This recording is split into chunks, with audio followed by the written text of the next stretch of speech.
जन्माद्यस्य यतोऽन्वयादितरतश्चार्थेष्वभिज्ञस्वराट् तेने ब्रह्महृदायादिकवये मुह्यन्ति यं सूरयः तेजो वारिमृदां यथा विनिमयो यत्र त्रिसर्गो मृषा धाम्ना स्वेन सदा निरस्तकुहकं सत्यं परं धीमहि ब्रह्मान्ता गुरवः साक्षात् इष्टं दैवं श्रियः पतिः आचार्याः श्रीमदाचार्याः सन्तु मे जन्मजन्मनि शारदा भववाराशेः पारदा वरदा सतां नीरदा बहरे ज्ञानसारदा पातु सर्वदा तपो विद्या विरक्त्यादि सद्गुणौघाकरानहम् वादिराजगुरून् वन्दे हयग्रीवपदाश्रयान् भक्तानां मानसां भोजभानवे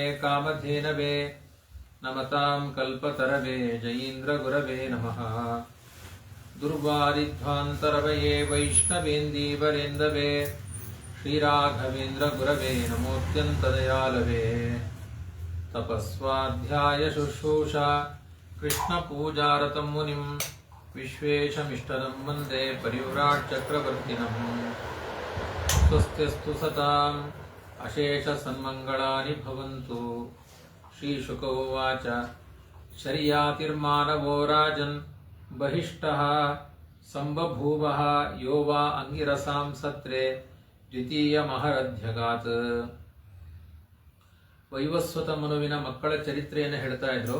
ಅದರಲ್ಲಿ ಮೂರನೆಯ ಮಗ ಶರ್ಯಾತಿ ಅಂತ, ಮೂರನೆಯ ಮಗ ವೈವಸ್ವತ ಮನುವಿನ ಮೂರನೆಯ ಮಗ ಶರ್ಯಾತಿ. ಅವನು ಮಹಾವೇದಗಳನ್ನೆಲ್ಲ ಚೆನ್ನಾಗಿ ಅಧ್ಯಯನ ಮಾಡಿದ್ದ. ಆದ್ರಿಂದ ಅಂಗಿರಸರೆಂಬ ಋಷಿಗಳ ಸತ್ರಯಾಗದಲ್ಲಿ ಸೋಮರಸ ಹೋಮ ಮಾಡಬೇಕು. ಎರಡನೇ ದಿನ ಬೇಕಾದ ಮಂತ್ರಗಳನ್ನ ಶರ್ಯಾತಿ ರಾಜ ಆ ಋಷಿ ಮುನಿಗಳಿಗೆಲ್ಲ ಗೊಂದಲ ಆದಾಗ ಅದನ್ನ ಮಂತ್ರ ಪಠಣ ಇವನು ಮಾಡಿದ್ನಂತೆ. ಒಬ್ಬ ಕ್ಷತ್ರಿಯ ಬ್ರಾಹ್ಮಣರಿಗೆ ವೇದ ಮಂತ್ರಗಳು ಮರೆತು ಹೋದಾಗ ಹೇಳಿಕೊಟ್ಟ ಅಂತ ಇತಿಹಾಸ. ಶರ್ಯಾತಿ ರಾಜ ಮಹಾವೇದಜ್ಞನಾಗಿದ್ದವನು. ಅಂತಹ ವೇದಜ್ಞನಾದ ಕ್ಷತ್ರಿಯೋತ್ತಮನಿಗೆ ಸುಕನ್ಯಾ ಅಂತ ಒಬ್ಬಳು ಮಗಳಿದ್ಲು. ಅವಳು ಕಮಲದಂಥ ಕಣ್ಣು, ಕನ್ಯಾ ಕಮಲಲೋಚನ. ಆ ಒಂದು ಬಾರಿ ಅವನು ಕಾಡಿಗೆ ಬೇಟೆಗೋಸ್ಕರ ಸಂಚಾರ ಮಾಡಬೇಕಾದ್ರೆ ಚವನ ಋಷಿಗಳ ಆಶ್ರಮಕ್ಕೆ ಹೋದ. ಆ ಸುಕನ್ಯೆ ಜೊತೆಗೆ ತನ್ನ ಸಂಗಡಿಗರನ್ನೆಲ್ಲ ಕರ್ಕೊಂಡು ಬಂದಿದ್ಲು. ಈಗ ಅವ್ರು ಒಬ್ಬರೇ ಹೋಗಲ್ಲ, ಜೊತೆ ಒಂದು 4 ಜನ ಕರ್ಕೊಂಡು ಹೋಗ್ತಾರೆ. ಹಾಗೆ ಭಜನಾ ಮಂಡಳಿಯವರು ಇವರೆಲ್ಲ ಒಟ್ಟೊಟ್ಟಿಗೆ ಹೋಗ್ತಾರಲ್ಲ, ಹಾಗೆ ಸಾ ಸಖೀಭಿ ಪರಿವೃತ. ಹೆಣ್ಮಕ್ಕಳ ಸ್ವಭಾವ, ಒಬ್ಬ ಹೆಣ್ಮಗಳು ಹೋಗಲ್ಲ, ಅವ್ರ ದಾರಿ ಉದ್ದಕ್ಕೂ ಮಾತನಾಡ್ಕೊಂಡು ಹೋಗ್ತಾ ಇದ್ರೆ ಒಂದು ಸಂತೋಷ ಇರುತ್ತೆ, ದೇವ್ರ ಕಥೆ ಅಂತ. ಆಯ್ತಾ, ಆ ತರ ಸ್ನೇಹ ಜೀವಿಯಾಗಿದ್ಲು ಸುಕನ್ಯೆ. ಎಲ್ಲಾರನ್ನ ಜೊತೆಗೆ ಕರೆದುಕೊಂಡು ಬೇರೆ ಬೇರೆ ಜಾತಿಯ ಮರಗಳನ್ನೆಲ್ಲ ಹುಡುಕೊಂಡು ಹೋಗ್ತಾ ಇದ್ಲಂತೆ. ಅರಣ್ಯದ ಪರಿಚಯ, ಕುತೂಹಲ, ಇದು ಯಾವ ಮರ ಅಂತ ಹುಡುಕೊಂಡು ಹೋಗ್ತಾ ಇದ್ಲು. ಆ ಹೋಗ್ಬೇಕಾದ್ರೆ ಆ ಅರಣ್ಯದ ಪರಿಸರದಲ್ಲಿ ಒಂದು ದೊಡ್ಡ ಹುತ್ತ ಕಾಣಿಸ್ತಂತೆ. ಆ ಹುತ್ತದಲ್ಲಿ ಯಾವುದೋ ಒಂದು ಹೊಳೆಯುವ ಹುಳಗಳಿದೆ ಅಂತ ಅಳ್ಳಾಡ್ತಾ ಇತ್ತು. ಹೊಳೆಯುವ ಹುಳಗಳ ಹಾಗೆ ಕಾಣಿಸ್ತು. ಆದ್ರೆ ವಾಸ್ತವಿಕವಾಗಿ ಇದು ದೈವ ಪ್ರೇರಣೆ ಆಗಿತ್ತು. ಅವಳಿಗೆ ಏನೋ ಗೊತ್ತಿಲ್ಲ, ಮುಗ್ಧತೆ ಇತ್ತು. 8 ವರ್ಷದ ಹುಡುಗಿ ಅಷ್ಟೇ ಅವಳು ಕುತೂಹಲದಿಂದ ಏನೋ ಹೊಳಿತಾ ಇದೆಯಲ್ಲ ಇಲ್ಲಿ ಅಂತ, ಡೈಮಂಡ್ ತರ ಹೊಳಿತಾ ಇದೆ ಅಂದ್ಬಿಟ್ಟು ಒಂದು ಕಡ್ಡಿ ತಗೊಂಡು ಅದನ್ನ ಪಂಚ್ ಮಾಡಿದ್ಲು, ಚುಚ್ಚಿದ್ಲು. ಅದು ಮಾಡಿದ ತಕ್ಷಣ ಶಕ್ರನ್ಮೂತ್ರ ನಿರೋಧೋಭೂತ ಸೈನಿಕಾನಾಂಚ ತಕ್ಷಣಾತ್, ಸೈನಿಕರ ಎಲ್ಲಾ ಸೇನೆಯವರಿಗೂ ಮಲಮೂತ್ರಗಳ ಬಂಧನ ಆಯ್ತಂತೆ. ತಡೆಯಲಾರದ ವೇದನೆ ಅರ್ಥ ಆಯ್ತು. ಅದರಲ್ಲಿ ಆ ಸಮಯದಲ್ಲಿ ಶರ್ಯಾತಿ ರಾಜ ಕೇಳ್ತಾನೆ, ಇದು ಚವನರ ಆಶ್ರಮ, ಅವ್ರು ಜಪ ಮಾಡ್ತಾ ಮಾಡ್ತಾ ಹುತ್ತ ಬೆಳೆದಿದೆ ಅವರ ದೇಹದಲ್ಲಿ, ಅವ್ರಿಗೆ ಯಾರು ಅಪಚಾರ ಮಾಡಿಲ್ಲ ತಾನೇ ಅಂತ ರಾಜ ಜೋರ್ ಮಾಡಿ ಕೇಳಿದ. ಇದು ಪವಿತ್ರವಾದ ಆಶ್ರಮ, ಇಲ್ಲೇನೋ ಅಪಾವಿತ್ರ್ಯ ಮಾಡಿದ್ದೀರಿ, ಅದಕ್ಕೆ ಈ ತರದ ವೇದನೆ ಆಗ್ತಾ ಇದೆ, ಎಲ್ಲರಿಗೂ ಮಲಮೂತ್ರಗಳ ಬಂಧನ ಆಗಿ ವೇದನೆ ಆಗ್ತಾ ಇದೆ. ಸುಕನ್ಯಾ ಪ್ರಾಹ ಪಿತರಂ ಭೀತಾ ಕಿಂಚಿತ್ ಕೃತಮ್ಮಯ. ಅವಳು ಸತ್ಯ ಹೇಳಿದ್ಲು, ಅವಳಿಗೆ ಹೆದರಿಕೆ ಆಗ್ಬಿಡ್ತು. ಬ್ರಹ್ಮಜ್ಞಾನಿಗಳಿಗೆ ಅಪಚಾರ ಅಂದ್ರೆ ಅದು ಕುಲವನ್ನ ಬಾಧಿಸುತ್ತೆ. ಅದು ಯಾವ ಬ್ರಹ್ಮಜ್ಞಾನಿಗಳಿಗೆ ಅವಮಾನ ಮಾಡಬಾರದು. ಬ್ರಾಹ್ಮಣೋ ನಾವಮಂತವ್ಯ, ಕೊಲೆ ಮಾಡುವುದು ಅವಮಾನ ಮಾಡುವುದು ಬ್ರಾಹ್ಮಣರಲ್ಲಿ ಸಮಾನ ಅಂತ ಹೇಳಿದ್ದಾರೆ. ಆದ್ರಿಂದ ಸುಮ್ಮನೆ ನಾಲಿಗೆ ಉದ್ದ ಇದೆ ಅಂತ ಯಾವ್ದಾವ್ದೋ ಬ್ರಾಹ್ಮಣರನ್ನ ನಿಂದನೆ ಮಾಡಿ ಪಾಪ ಸಂಚಾರ ಮಾಡಿಕೊಳ್ಬಾರದು. ಏನೋ ಅಪಚಾರ ನನ್ನಿಂದ ಅಂತ 8 ವರ್ಷದ ಕನ್ಯೆಗೆ ಆ ಎಚ್ಚರ ಬಂತು. ಭಯ ಆಯ್ತು ಅವಳಿಗೆ. ಏನು ಉದ್ದೇಶಪೂರ್ವಕವಾಗಿ ಮಾಡಿದ್ದಲ್ಲ, ನಾನೊಂದು ತಪ್ಪು ಮಾಡಿದ್ದೇನೆ, ತಿಳಿಯದೆ ಆ ಬೆಳಕನ್ನ ಕಡ್ಡಿಯಿಂದ ಚುಚ್ಚಿದೆ ಅಂತ ಹತ್ತಿರ ಹೋಗಿ ನೋಡ್ತಾನೆ. ಭಯಂಕರವಾದ ರಕ್ತ ಸುರಿತಾ ಇದೆ, ಕಣ್ಣಿನಿಂದ ರಕ್ತ ಸುರಿತಾ ಇದೆ. ಚವನ ಋಷಿಗಳನ್ನ ಸಮಾಧಾನ ಮಾಡಲಿಕ್ಕೆ ಪ್ರಯತ್ನ ಪಟ್ಟ. ಆದರೆ ಆ ಸಮಯದಲ್ಲಿ ಚವನ ಮುನಿ ಅವನ ಇಚ್ಛೆ ಏನಿತ್ತು, ಬಾಯಲ್ಲಿ ಏನು ಹೇಳಿಲ್ಲ, ಸಮಾಧಾನ ಆಗಲೇ ಇಲ್ಲ. ಎರಡೂ ಕಣ್ಣಿಲ್ಲ ಅಂದ್ರೆ ನಿತ್ಯ ನನಗೆ ಉಪಚಾರ ಮಾಡೋರು ಯಾರು? ಭಾರ್ಯಾ ಸಮಂ ನಾಸ್ತಿ ಶರೀರ ಪೋಷಣಂ ಅಂತ. ಆ ಹೆಂಡತಿಗಿಂತ ಸಮಾನವಾಗಿ ದೇಹದ ಪೋಷಣೆ ಮಾಡೋರು ಯಾರೂ ಇಲ್ಲ ಅಂತ. ಹಾಗಾಗಿ ಇವಳು ಹೆಂಡತಿ ಆದ್ರೆ ನನ್ನ ಜೀವನ, ಸೇವಕರಾದ್ರೆ 3 ದಿನ ಮಾಡ್ತಾರೆ, ಓಡೋಗ್ತಾರೆ. ಮನೆ ಕೆಲಸದವ್ರು ಎಷ್ಟು ಬಾರಿ ಬದಲಾಗಲ್ಲ, ಆದ್ರೆ ಪಾಪ ಹೆಂಡತಿ ಹೆಂಗ್ ಬದಲಾಗಲ್ಲ, ಏನ್ ಕಷ್ಟ ಆದ್ರೂ ಸಹಿಸಿಕೊಂಡು ಮಾಡ್ಕೊಂಡು ಹೋಗ್ತಾಳೆ. ಹಾಗಾಗಿ ಇವಳು ಹೆಂಡತಿ ಆದ್ರೆ ಗುಣ ಆಗುತ್ತೆ, ನನಗೆ ಯಾವ ಸೇವಕರು ನನಗೆ ಬೇಕಾಗಿಲ್ಲ ಅಂತ ಅವರ ಮನಸ್ಸಿನ ಅಭಿಪ್ರಾಯ. ವೇದಜ್ಞನಾಗಿದ್ದೀನಿ, ಅವರೇನ್ ಬಾಯ್ಬಿಟ್ಟು ಹೇಳಿಲ್ಲ ಈ ಮುದುಕನಿಗೆ ಅವನೇಲ್ ಕೊಡ್ತಾನೆ ಅಂತ ಅವರು ಉದಾಸೀನ ಮಾಡಿದ್ರು. ಮನಸ್ಸಿನ ಅಭಿಪ್ರಾಯವನ್ನ ತಿಳಿದು ತದಭಿಪ್ರಾಯಂ ಆಜ್ಞಾಯ, ಚೆನ್ನಾಗಿ ಅವನೇ ಅರ್ಥ ಮಾಡಿಕೊಂಡು ಮಗಳಿಗೆ ಹೇಳಿದ, ನೋಡು ನೀನು ಅಪಚಾರ ಮಾಡಿದ್ದಕ್ಕೆ ಈ ಬ್ರಾಹ್ಮಣನನ್ನ ಎಲ್ಲ ಧಮನಿ ಒಣಗೋಗಿತ್ತಂತೆ. ಅವರು ನಡಿಲಿಕ್ಕೆ ಆಗ್ತಿರ್ಲಿಲ್ಲ ಅಂತೆ, ಅವರಿಗೆ ಜಪ ಮಾತ್ರ ಮಾಡ್ತಾ ಇದ್ರು, ಅವರು ಎದ್ದು ಓಡಾಡ್ಲಿಕ್ಕೆ ಆಗ್ತಿರ್ಲಿಲ್ಲ. ಅಂಥ ವೃದ್ಧಾಪ್ಯದ ಮುದುಕ ಚವನರು. ಇವತ್ತೆಲ್ಲ ಭಾರಿ ಫೇಮಸ್ ಆಗಿದೆ ಚವನಪ್ರಾಶ್ ಅಂತ, ಯೌವನ ಬಂದ್ಬಿಡುತ್ತೆ ಅಂತ. ಅದು ಮುಂದಿದೆ ಕಥೆ. ವೇದ ಮಂತ್ರದಿಂದ ತಮ್ಮ ದೇಹವನ್ನ ಒಣಗಿಸಿ ಬಿಟ್ಟಿದ್ರು ಅವರು. ಅವರನ್ನ 8 ವರ್ಷದ 90 ವರ್ಷದ ಮುದುಕನಿಗೆ ಲೋಕದ ದೃಷ್ಟಿಯಿಂದ 8 ವರ್ಷದ ಕನ್ಯೆಯ ಜೊತೆಗೆ ಮದುವೆ ಆಯ್ತು.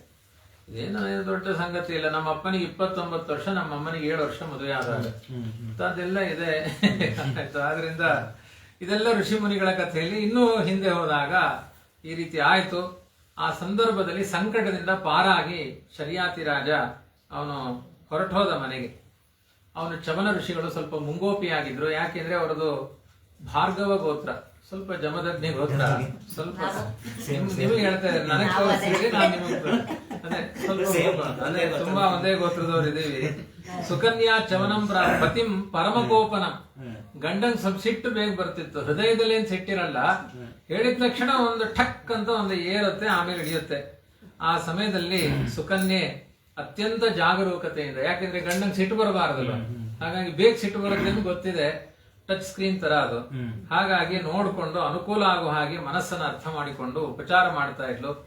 ಅವಳ ಪ್ರಾಮಾಣಿಕತನಕ್ಕೆ ಮೆಚ್ಚಿ ಒಂದು ದಿನ ಅಶ್ವಿನಿ ದೇವತೆಗಳು, ಅಂದ್ರೆ ಅವಳದೆಲ್ಲ ಗಂಡನ ಸೇವೆ ಆದ್ಮೇಲೆ ಒಂದು ಪುಸ್ತಕ ನೋಟು ಎಲ್ಲ ಇಟ್ಕೊಂಡು ಅಶ್ವಿನಿ ದೇವತೆಗಳ ಸ್ತೋತ್ರ ಮಾಡ್ತಾ ಇಲ್ಲಂತೆ ಪ್ರತಿದಿನ ಅವಳು. ಅವರೇ ನನ್ನ ಗಂಡನಿಗೆ ಕಣ್ಣು ಕೊಡ್ಲಿ ಅಂತ, ನಾನ್ ಮಾಡಿದ ಅಪಚಾರಕ್ಕೆ ಅವನಿಗೆ, ನನ್ನ ಗಂಡನ್ ನಾನು ಸರಿ ಮಾಡ್ಕೊಳ್ತೀನಿ, ಅವನಿಗೆ ಯೌವನ ಬರಬೇಕು, ಎಲ್ಲಾರ ತರ ನಾನು ಚೆನ್ನಾಗಿ ಸಂತೋಷದಲ್ಲಿ ಗಂಡನ ಜೊತೆಗೆ ಇರಬೇಕು, ಮಕ್ಕಳನ್ನ ಪಡೆಯಬೇಕು, ನೂರಾರು ಆಸೆಗಳು ಪಾಪ ಇವಳ ಹೃದಯದಲ್ಲಿ. ಅದಕ್ಕೆ ದೇವರಲ್ಲಿ ಶರಣಾಗುತ್ತಳ ಅಲ್ಲೂ. ಮಂತ್ರಕ್ಕ ಬಲ ಇದೆ. ನನ್ನಪ್ಪನ ಅಂತಹ ಮಂತ್ರಜ್ಞನಾಗಿದ್ದಾನೆ, ಪ್ರಾಮಾಣಿಕವಾಗಿ ಧರ್ಮಕ್ಕೆ ಸಮರ್ಪಣೆ ಮಾಡಿದ್ದಾನೆ, ಎಲ್ಲ ಒಳ್ಳೇದಾಗುತ್ತೆ ಅಂತ ನಾ ಮುನಿಯನ್ನ ಸತ್ಕಾರ. ಆ ಸಂದರ್ಭದಲ್ಲಿ ಅಶ್ವಿನಿ ದೇವತೆಗಳ ಆಶ್ರಮಕ್ಕೆ ಒಲಿದು ಬಂದ್ರಂತೆ. ಅವನ ಸತ್ಕಾರ ಮಾಡಿದ್ರು, ಚವನ ಋಷಿಗಳು ಸತ್ಕಾರ ಮಾಡಿದ್ರು. ಆ ಸಂದರ್ಭದಲ್ಲಿ ಚವನ ಋಷಿಗಳ ಹತ್ರ ಅಶ್ವಿನಿ ದೇವತೆಗಳಿಗೆ ಕೇಳಿದ್ರು ಏನ್ ಬೇಕು ಅಂತ. ಅವರು ಸಹಜವಾಗಿ ಹೇಳಿದ್ರು, ನಾನು ವೃದ್ಧಾಪ್ಯದಲ್ಲಿದ್ದೀನಿ, ಇವಳನ್ನ ವಿವಾಹ ಮಾಡಿಕೊಂಡಿದ್ದೀನಿ, ನನಗೆ ತಾರುಣ್ಯವನ್ನ ನೀಡಬೇಕು, ಅದರಲ್ಲಿ ನೀವು ಸಮರ್ಥರಾಗಿದ್ದೀರಿ ಅಂತ. ಅದಕ್ಕೆ ಅಶ್ವಿನಿ ದೇವತೆಗಳು ಹೇಳ್ತಾರೆ, ನಾವು ಕರೆದ ತಕ್ಷಣ ಅಷ್ಟು ಸುಲಭವಾಗಿ ಏನ್ ಬರೋರಲ್ಲ, ನಿಮ್ಮಲ್ಲಿ ಪ್ರಾಬ್ಲಮ್ ಇದೆ ಅಂತ ಗೊತ್ತು, ನಿಮ್ಮಲ್ಲಿ ನನ್ನ ಹತ್ರ ಪರಿಹಾರ ಇದೆ, ಆದ್ರೆ ನನ್ನ ಸಮಸ್ಯೆಗೆ ಪರಿಹಾರ ನಿಮ್ಮ ಹತ್ರ ಇದೆ, ಪರಸ್ಪರ ನಾವಿಬ್ರು ದುಃಖಿತರು. ಅವ್ರು ಹೇಳ್ಕೊಳ್ತಾರೆ, ನಾವು ಅಶ್ವಿನಿ ದೇವತೆಗಳು ಯಜ್ಞದಲ್ಲಿ ಇಂದ್ರದೇವರು ನಮಗೆ ಸೋಮಾಹುತಿಯನ್ನು ಕೊಡಬಾರದು ನಿಯಮ ಮಾಡಿದ್ದಾರೆ. ಯಾಕೆ ಅಂದ್ರೆ ನಾವು ದೇವಲೋಕದ ಡಾಕ್ಟರ್ಗಳು, ನಾವು ಡಾಕ್ಟರ್ಗಳ ಮೈಲಿಗೆ ಅವರಿಗೆ ಆಹುತಿ ಕೊಡೋದು ಬೇಡ, ಎರಡನ್ನೂ ಮುಟ್ಟು ಬಂದಿರ್ತಾರೆ ಅಂತ ನಮ್ಮೊಂದು ಸ್ವಲ್ಪ ಮೈಲಿಗೆ ತರ ಬೇರೆ ಪಂಕ್ತಿಯಲ್ಲಿ ಕೂಡಿಸ್ತಾರೆ ಇಂದ್ರಾದಿ ದೇವತೆಗಳು. ಪಂಕ್ತಿಗಳಾಟೆ ಅಲ್ಲಿಂದ ಇದೆ ನೋಡಿ, ಆಯ್ತಾ. ದೇವಲೋಕದಲ್ಲಿ ಹೊರಗಡೆ ಅವ್ರನ್ನ ಹೊರಗೆ ಕೂಡಿಸೋ ಅಷ್ಟು ಮಡಿಯಲ್ಲ, ಒಳಗೆ ಹಾಕಿ ಇವರಿಗೆ ಅಂತ, ಆಯ್ತಾ. CM PM ಚಂಡಿ ಮಡಿ ಪಟ್ಟೆ ಮಡಿ ಅಂತ, CM PM ಆಯ್ತಾ. CM ಅಂದ್ರೆ ತುಂಬಾ ದೊಡ್ಡ ಪೋಸ್ಟ್, ಅದು ಒಳಗ್ ಕೂರಿಸ್ತಾರೆ. PM ಅಂದ್ರೆ ಪಟ್ಟೆ ಮಡಿ, ಅವ್ರನ್ನ ಹೊರಗಡೆ ಕೂಡಿಸ್ಬಿಡ್ತಾರೆ, ನೀವು ಹೊರಗಡೆ ಕೂತ್ಕೊಳ್ರಿ, ಅವ್ರು ಭಾವಿ ಸ್ನಾನ ಮಾಡಿದವರು ಅಂತ. ಹೀಗೆಲ್ಲ ಅಲ್ಲಿಯೂ ದೇವಲೋಕದಲ್ಲೂ ಇದೆಯಂತೆ. ಅವ್ರಿಗೆ ಆಹುತಿ ಇಲ್ಲ ಇವರಿಗೆ ಮೈಲಿಗೆ ಅಂತ ಅಶ್ವಿನಿ ದೇವತೆಗಳಿಗೆ. ಅದಕ್ಕೆ ಅವ್ರು ಹೇಳಿದ್ರು, ನೀವು ಸ್ತ್ರೀಯರು ಬಯಸುವ ತಾರುಣ್ಯವನ್ನ ನಿಮಗ್ ಕೊಡ್ತೇವೆ, ನಮಗೆ ಬೇಕಾದ ಸೋಮಾಹುತಿಯನ್ನ ನೀವು ನಮಗ್ ಕೊಡಿಸ್ತೀವಿ. ನೀವು ಯಜ್ಞ ಮಾಡಿ ನಮಗೆ ನಿಮ್ಮ ಯಜ್ಞದಲ್ಲಿ ಆಹುತಿಯನ್ನು ಕೊಟ್ರೆ ನಾವು ತಿನ್ಲೇಬೇಕು, ಅವಾಗ ಇಂದ್ರಾದಿ ದೇವತೆಗಳಿಗೂ ಏನೋ ಮಾಡಕ್ ಆಗಲ್ಲ. ಆದ್ರಿಂದ ನೀವು ಆತರ ನಮ್ಮನ್ನ ಜಾತಿಹೀನರು ಅಂತ ಬಹಿಷ್ಕಾರ ಮಾಡಿದ್ದಾರೆ ದೇವತೆಗಳು, ನಮಗೊಂದು ಸ್ಥಾನ ಕೊಡಿ ಅಂತ ಕೇಳಿಕೊಂಡ್ರು. ಬಾಢಮಿತ್ಯು ಚತುರ್ವಿಪ್ರಂ ಅಭಿನಂದ್ಯ ಭಿಷಕ್ಪತೋ. ಅಶ್ವಿನಿ ದೇವತೆಗಳು ಪ್ರಶಂಸೆ ಮಾಡಿದ್ರು. ಆ ಸಂದರ್ಭದಲ್ಲಿ ಇಬ್ರು ಒಪ್ಪಿಕೊಂಡ್ರು. ಆಯ್ತು, ನಿಮಗೆ ನಾನು ಆಹುತಿ ಕೊಡಿಸ್ತೀನಿ, ನನಗೆ ಬೇಕಾದ ಯೌವನವನ್ನು ಕೊಡಿ ಅಂತ ಹೇಳಿದ್ರು. ಸಿದ್ಧ ಪುರುಷರ ನಿರ್ಮಾಣವಾಗಿರುವಂತಹ ಒಂದು ಕೊಳ ಇತ್ತು. ಆ ಸಂದರ್ಭದಲ್ಲಿ ಆ ಅಶ್ವಿನಿ ದೇವತೆಗಳು ಆ ಕೊಳಕ್ಕೆ ಇವ್ರನ್ನ ಕರ್ಕೊಂಡು ಹೋದ್ರು. ಇತ್ಯುಕ್ತೋ ಜರಯಾಗ್ರಸ್ತ ದೇಹೋ ಧಮನಿ ಸಂತತಃ ಹೃದಂ ಪ್ರವೇಶಿತೋ ಅಶ್ವಿಭ್ಯಾಂ ಸ್ವಯಂ ಚ ಮಜ್ಜತಾಂ ಹೃದಯ. ಎದ್ದೋಗ್ಲಿಕ್ಕೆ ಆಗ್ಲಿಲ್ಲಂತೆ, ಇಲ್ಲಿಂದ ಅಷ್ಟು ದೂರ ಕೊಳ. ಇವರಿಗೆ ಚವನರಿಗೆ ಎದ್ದೋಗ್ಲಿಕ್ಕೆ ಆಗ್ಲಿಲ್ಲ. ಅದನ್ನ ಹೇಳಿದ್ದಾರೆ, ಜರಯಾಗ್ರಸ್ತ ದೇಹ ಧಮನಿ ಸಂತತಃ. ರಕ್ತದ ನಾಳಗಳೆಲ್ಲ ಹೊರಗೆ ಬಂದ್ಬಿಟ್ಟಿತ್ತಂತೆ, ನಡಿಲಿಕ್ಕೆ ಆಗ್ತಿರ್ಲಿಲ್ಲ. ಆ ಸುಕನ್ಯೆ ಅಂಥ ಗಂಡನನ್ನು ಪಡೆದು ಸೇವೆ ಮಾಡ್ತಾ ಇಲ್ಲೋ, ಅವರೇ ಎತ್ಕೊಂಡು ಹೋದ್ರಂತೆ. ಹೃದಂ ಪ್ರವೇಶಿತ ಅಶ್ವಿಭ್ಯಾಂ, ಅವರಿಬ್ರು ಎತ್ಕೊಂಡು ಹೋದ್ರಂತೆ ಅಶ್ವಿನಿ ದೇವತೆಗಳು. ಚವನರನ್ನ ಕರ್ಕೊಂಡು ಹೋಗಿ ಸರೋವರದಲ್ಲಿ ಮುಳುಗಿಸಿದ್ರಂತೆ. ಪುರುಷಾಸ್ತ್ರೇ ಉತ್ತಸ್ತು, ಮುಳುಗಿ ಎದ್ದ ತಕ್ಷಣ 16 ವರ್ಷದ 3 ಜನ ತರುಣರು ಎದ್ದು ನಿಂತ್ಕೊಂಡ್ರು. 3 ಜನ ತಾರುಣ್ಯ ಭರಿತರಾದ ವ್ಯಕ್ತಿಗಳು. ಆಪೀಚ್ಯ ವನಿತಾ ಪ್ರಿಯಾ. ಆಪೀಚ್ಯ ಅಂದ್ರೆ 16 ತುಂಬಿರಬಾರದು, ಚಿಗುರು ಮೀಸೆ ಅಂತಾರಲ್ಲ, 16 ತುಂಬಿರಬಾರದು, 15 ದಾಟಿರಬೇಕು. ಅಂತ ವಯಸ್ಸಿಗೆ ಆಪೀಚ್ಯ ವಯೋಂಗ ಲಕ್ಷ್ಮ್ಯ, ಒಳ್ಳೆ ಶೈನಿಂಗ್ ಕಾಂತಿ ಇರುವಂತಹ ವಯಸ್ಸು. ಆ ಸ್ಫುರದ್ ರೂಪದಿಂದ ನಿಂತಿದ್ದಾರೆ 3 ಜನ. ಆ ಸಮಯದಲ್ಲಿ ಪದ್ಮಸ್ರಜ ಕುಂಡಲಿನಃ ತುಲ್ಯ ರೂಪ ಸುವಾಸಸ. ಎಲ್ಲ ಪೀತಾಂಬರ ಉಟ್ಕೊಂಡಿದ್ದಾರೆ, ಒಳ್ಳೆಯ ಪದ್ಮದ ಮಾಲೆಗಳನ್ನು ಹಾಕೊಂಡಿದ್ದಾರೆ, ಕುಂಡಲವನ್ನ ಧಾರಣೆ ಮಾಡಿದ್ದಾರೆ. ಎಲ್ಲ ಸ್ಫುರದ್ ರೂಪಗಳಿಂದ ಕಾಣ್ತಾ ಇದ್ದಾರೆ. ಚಿನ್ನದ ಹಾರ ಕುಂಡಲಗಳನ್ನೆಲ್ಲ ಧಾರಣೆ ಮಾಡಿದ್ದಾರೆ. ಅತ್ಯಂತ ಸ್ಫುರದ್ ರೂಪಿಗಳಾಗಿದ್ದಾರೆ. ಒಂದೇ ತರ ಚಿತ್ರ, ಮತ್ತೆ ಎಲ್ಲ ಕಾಪಿ ಪೇಸ್ಟ್ ಮಾಡಿಟ್ಟಂಗಿದ್ದಾರೆ 3 ಜನವು. ತಾನ್ ನಿರೀಕ್ಷೆ ವರಾರೋಹ ಸ್ವರೂಪಾನ್ ಸೂರ್ಯವರ್ಚಸಃ ಅಜಾನತಿ ಪತಿಂ ಸಾಧ್ವಿ ಅಶ್ವಿನಂ ಶರಣಂ ಯಯೋ. ನನ್ನ ಗಂಡ ಯಾರೋ ಗೊತ್ತಾಗ್ತಾ ಇಲ್ಲ ಅಂತ ಇವಳು ಕಂಗಾಲಾಗ್ಬಿಟ್ಲು. ಇವಳು ಸುಕನ್ಯೆ. 3 ಜನವು ಒಂದೇ ತರ ಕಾಣಿಸ್ತಾ ಇದ್ದೀರಿ ಅಂತ ಅವಳ ಪಾತಿವ್ರತ್ಯವನ್ನ ಪರೀಕ್ಷೆ ಮಾಡ್ಲಿಕ್ಕೋಸ್ಕರನೇ ಹಾಗೆ ಮಾಡಿದ್ಲು. ಅವಳ ಅಶ್ವಿನಿ ದೇವತೆಗಳಲ್ಲಿ ಪ್ರಾರ್ಥನೆ ಮಾಡಿದ್ಲು. ಆ ಸಂದರ್ಭದಲ್ಲಿ ತನ್ನ ಪಾತಿವ್ರತ್ಯದಿಂದ ಅಶ್ವಿನಿ ದೇವತೆಗಳೇ, ನನ್ನ ಗಂಡ ಯಾರೋ ಅವನೇ ಬೇಕು, ನನಗೆ ಸ್ಫುರದ್ ರೂಪ ಇರುವ ನಿಮ್ಮಂತಹ ದೇವತೆಗಳೂ ಬೇಡ ಅಂತ ತನ್ನ ಪ್ರಾರ್ಥನೆ ಮಾಡಿದ್ಲು. ಅದರಿಂದ ಸಂತುಷ್ಟರಾಗಿ ಗಂಡ ಯಾರು ಅನ್ನೋದನ್ನು ಅವರು ತೋರಿಸಿಕೊಟ್ಟು ಪಾತಿವ್ರತ್ಯನ ತೋಷಿತವು. ಅವರಿಗೆ ಪಾತಿವ್ರತ್ಯ ಸಂತೋಷ ಆಯಿತು. ಅವರಿಗೆ ಋಷಿಂ ಆಮಂತ್ರೆ ಯಯುತು ವಿಮಾನೇನ ತ್ರಿವಿಷ್ಟಪಂ. ಮುನಿಯಿಂದ ಅವರು ಚೆನ್ನಾಗಿ ಸತ್ಕಾರವನ್ನೆಲ್ಲ ಪಡೆದು ವಿಮಾನದಿಂದ ಅವರೆಲ್ಲ ಸ್ವರ್ಗಕ್ಕೆ ಹೊರಟು ಹೋದ್ರು ಅಶ್ವಿನಿ ದೇವತೆಗಳು. ಶರ್ಯಾತಿ ರಾಜ ಆಮೇಲೆ ಒಂದು ಯಾಗವನ್ನು ಮಾಡಬೇಕು ಅಂತ ಸಂಕಲ್ಪ ಮಾಡಿದ್ದ. ಚವನರ ಆಶ್ರಮಕ್ಕೆ ಹೋದ. ಅಂದ್ರೆ ಇವರನ್ನ ಯಜ್ಞಕ್ಕೆ ಕರೆಯೋಣ, ಅಳಿಯ ಮಗಳನ್ನ ಯಜ್ಞಕ್ಕೆ ಕರೆಯೋಣ ಅಂತ ಹೋಗಿದ್ದ.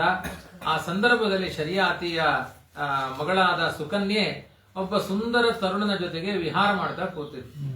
ಆ ಸಮಯದಲ್ಲಿ ಆ ಶರ್ಯಾತಿ ರಾಜ ಬಂದಿದ್ದಾನೆ ಅಂತ ಸಂತೋಷದಿಂದ ಇಬ್ರು ಹೋಗಿ ನಮಸ್ಕಾರ ಮಾಡ್ತಾರೆ. ನಮಸ್ಕಾರ ಮಾಡಿದಾಗ ಅವನಿಗೆ ಆಶೀರ್ವಾದ ಮಾಡ್ಲಿಕ್ಕೆ ಮನಸ್ಸಾಗ್ಲಿಲ್ಲಂತೆ. ಯಾಕೆ ಅಂದ್ರೆ ಮಗಳನ್ನು ನೋಡಿ ಹರ್ಷವಾಯ್ತು, ಮಗಳು ಅಂತ ಗೊತ್ತಾಯ್ತು. ಆದ್ರೆ ಜೊತೆ ಕೂತವನು ಯಾರನ್ನೋ ಜೊತೆಗೆ ಇಟ್ಕೊಂಡ್ಬಿಟ್ಟಿದ್ದಾಳೆ ಅಂತ ಕೋಪ ಬಂದ್ಬಿಟ್ಟಿದೆ ಅಂತೆ ಅವನಿಗೆ. ಅಪ್ಪನಿಗೆ ಇದೇನು, ಆ ಮುದುಕನಾದ ಬ್ರಾಹ್ಮಣನಿಗೆ ಮದುವೆ ಮಾಡದೆ ಅಂತ ಅನ್ಯಾಯ ಮಾಡ್ತಾ ಇದ್ದಾಳೆ ನನ್ನ ಮಗ ಅಂತ ಪ್ರಸನ್ನನಾಗದೆ ಆಕ್ಷೇಪ ಮಾಡಿದ. ಚಿಕೀರ್ಷಿತಂತೆ ಕಿಮಿದಂ ಪತಿಸ್ತ್ವಯ ಪ್ರಲಂಬಿತೋ ಲೋಕನಮಸ್ಕೃತೋ ಮುನಿ ಯಾತ್ವಂ ಜರಾಗ್ರಸ್ತಂ ಅಸತ್ಯ ಸಮ್ಮತಂ ವಿಹಾಯ ಜಾರಂ ಭಜಸೆ ಅಮುಂ ಅಧ್ವಗಂ. ಯಾರೋ ದಾರಿಯಲ್ಲಿ ಹೋಗುವ ಪುರುಷ ಚೆನ್ನಾಗಿದ್ದಾನೆ ಅಂತ ಜಾರ ಪುರುಷನ ಸಂಘ ಮಾಡ್ತಾ ಇದೆಯಲ್ಲ, ನಿನಗೆ ತಲೆ ಸರಿ ಇಲ್ವಾ? ಎಂಥ ಬ್ರಹ್ಮಾಪಚಾರ ಆಗುತ್ತೆ ನಮ್ಮ ಕುಲಕ್ಕೆ, ಕಳಂಕಿನಿ ಆಗಿದೆ ನೀನು ಅಂತೆಲ್ಲ. ಕಥಂ ಮತಿಸ್ತೆ ಎಂಬ ಗತಾನ್ಯಥಾ ಸತಾಂ. ಸಜ್ಜನರು ಯಾವತ್ತೂ ಅಡ್ಡದಾರಿಯಲ್ಲಿ ಹೋಗಲ್ಲ. ನನ್ನ ಮಗಳಾಗಿ ಹುಟ್ಟಿ ಯಾಕೆ ಇಂಥ ಅನ್ಯಾಯ ಮಾಡ್ತಾ ಇದ್ದಿ, ಕುಲಕ್ಕೆ ಕಳಂಕ ತರುವ ಕೆಲಸ ಮಾಡ್ತಾ ಇದ್ದಿ, ಪರಪುರುಷರನ್ನ ಕಟ್ಟಿಕೊಂಡಿದೆ, ನಾಚಿಕೆ ಇಲ್ಲ ನಿನಗೆ, ನನ್ನನ್ನು ನರಕಕ್ಕೆ ತಳ್ಳಿದಿ, ನಿನ್ನ ಗಂಡನ ಕುಲವನ್ನ ನರಕಕ್ಕೆ ತಳ್ಳಿದಿ ಅಂತೆಲ್ಲ ಹೇಳಿದಾಗ ಅವಳು ಗಣಗಣ ನಗ್ತಾ ಇದ್ದಾಳಂತವಳು ಸುಕನ್ಯೆ. ಅಪ್ಪ, ಯಾರು ನೀನು ಪರಪುರುಷ ಅಂತ ಇದೀಯ, ಅವನು ಪರಪುರುಷ, ಶ್ರೇಷ್ಠನಾದ ಪುರುಷ, ನೀನು ಅಳಿಯ ಚವನರು ಅಂತ ಹೇಳಿದಾಗ ಅವನಿಗೆ ಕಣ್ಣೀರು ಸುರಿತಾ ಇದೆಯಂತೆ. ನೀನು ಏನಾಯ್ತು ಅಂತ ಕೇಳ್ತಾನೆ. ಮಗಳನ್ನ ತಬ್ಬಿಕೊಳ್ತಾನೆ. ಅವಳು ಹೇಳ್ತಾಳೆ, ಈ ರೀತಿಯಾಗಿ ಅಶ್ವಿನಿ ದೇವತೆಗಳನ್ನ ಸ್ತೋತ್ರ ಮಾಡಿದೆ, ಅವರ ತಪಪ್ರಭಾವದಿಂದ ನನ್ನ ಗಂಡನಿಗೆ ಯೌವನ ಬಂದಿದೆ ಎಂದಾಗ ಈ ಸಂದರ್ಭದಲ್ಲಿ ನಮ್ಮ ಗುರುಗಳು ಹೇಳ್ತಾ ಇದ್ರು, ಏನೋ ಯುವಕನನ್ನ ಕಟ್ಟಿಕೊಂಡ ಹೆಣ್ಮಕ್ಕಳು ಮುದುಕನನ್ನ ಮಾಡ್ತಾರೆ, ಆದ್ರೆ ಮುದುಕನನ್ನ ಕಟ್ಟಿಕೊಂಡ ಯುವತಿ ಯುವಕನನ್ನಾಗಿ ಮಾಡಿದ್ದು ಈ ಪುರಾಣದಲ್ಲಿ ಮಾತ್ರ ಇದೆ ಅಂತ ಅಷ್ಟು ಒಂದು ಪಾತಿವ್ರತ್ಯದಿಂದ ಮೆರೆದಿದ್ದಾಳೆ. ಆ ಅಶ್ವಿನಿ ದೇವತೆಗಳಿಗೆ ತನ್ನ ತಪಪ್ರಭಾವದಿಂದ ಶರ್ಯಾತಿರಾಜ ಮಾಡಬೇಕಾದ ಯಾಗವನ್ನ ಆಶ್ರಮದಲ್ಲಿ ಚವನರೇ ಮಾಡ್ತಾರೆ. ಶರ್ಯಾತಿರಾಜ ಏನ್ ಸಂಕಲ್ಪ ಮಾಡಿದ್ದ ಆ ಯಾಗವನ್ನು ಮಾಡ್ತಾರೆ. ಆ ಯಾಗದಲ್ಲಿ ಆ ಇಂದ್ರನಿಗೆಲ್ಲ ಆಹುತಿಯನ್ನು ಕೊಟ್ಟು ಅಶ್ವಿನಿ ದೇವತೆಗಳಿಗೂ ಹಿಂದೆ ಹೇಳಿದಂತೆ ಸೋಮಾಹುತಿ, ಸೋಮರಸದ ಆಹುತಿ ಇಲ್ಲ, ಅದು ಸೋಮಾಧಿಕಾರ ಕೆಲವೇ ದೇವತೆಗಳಿಗೆ ಅಂತ ಇದೆ. ಸೋಮಪಾನಾರ್ಹರಿಗೆ ಅಂತ ಅರ್ಹರಾದವರು ಬೇರೆ ಇದ್ದಾರೆ. ಅಂಥವರಿಗೆ ಆಹುತಿಯನ್ನು ಕೊಡ್ಲಿಕ್ಕೆ ಆರಂಭ ಮಾಡಿದಾಗ ಇಂದ್ರ ತಕ್ಷಣ ಕೋಪ ಬಂತಂತೆ. ಚವನರನ್ನ ವಜ್ರಾಯುಧದಿಂದ ಹೊಡಿಬೇಕು ಅಂತ ಬಂದಂತೆ. ಯಾಕೆಂದ್ರೆ ನಮ್ ರೂಲ್ಸ್ ಇಲ್ಲದೇನೆ ಏನೋ ನೀವು ಸ್ವಇಚ್ಛೆಯಿಂದ ಹೇಗೆ ಕೊಡ್ತಾ ಇದ್ದೀರಿ, ನಾವು ನಿಷೇಧ ಮಾಡಿದ್ದೇವೆ ಅಂತ ಚವನ ವಜ್ರಾಯುಧವನ್ನು ಎತ್ತಿದಾಗ ಅವಾಗ ಇಂದ್ರದೇವರ ಒಂದು ಮಂತ್ರ ಹೇಳಿ ಅವನ ಕೈಕಾಲೇ ಅಳ್ಳಾಡದೇ ಇರೋ ಹಾಗೆ ಸ್ಟ್ಯಾಚು ಮಾಡಿದಂತೆ ಇಂದ್ರದೇವರನ್ನ ಚವನ ಋಷಿಗಳ ತಪಸ್ಸಿನ ಪ್ರಭಾವದಿಂದ. ಅವಾಗ ಅಶ್ವಿನಿ ದೇವತೆಗಳಿಗೆ ಇಂದ್ರಾದಿ ದೇವತೆಗಳೆಲ್ಲ ಇಲ್ಲಪ್ಪ ನಿನ್ ತಪಸ್ಸಿನ ಪ್ರಭಾವ ಜಾಸ್ತಿ ಇದೆ, ನಿನ್ನ ಮೇಲಿನ ಪ್ರೀತಿಯಿಂದ ಇನ್ನು ಮೇಲೆ ಅಶ್ವಿನಿ ದೇವತೆಗಳಿಗೆ ಸೋಮಾಹುತಿಯನ್ನು ಕೊಡಬಹುದು ಅಂತ ಡಿಕ್ಲೇರ್ ಮಾಡಿದ್ರು. ವಾಸ್ತವಿಕವಾಗಿ ಇಂದ್ರದೇವರನ್ನ ತಡೆಯುವ ಸಾಮರ್ಥ್ಯ ಚಮದರಿಗೇನಿಲ್ಲ, ಯೋಗ್ಯತೆಯಲ್ಲಿ ಇಂದ್ರದೇವರು ದೊಡ್ಡವರು. ಆದ್ರೂ ಒಂದು ಸ್ವಲ್ಪ ದೇವತೆಗಳೆಲ್ಲ ಇವಾಗ ಇದ್ದಕ್ಕಿದ್ದಂಗೆ ಆಯ್ತು ಅಂತ ಒಪ್ಕೊಂಡ್ಬಿಟ್ರೆ ಅವರೆಲ್ಲ ಗಲಾಟೆ ಮಾಡ್ತಾರೆ.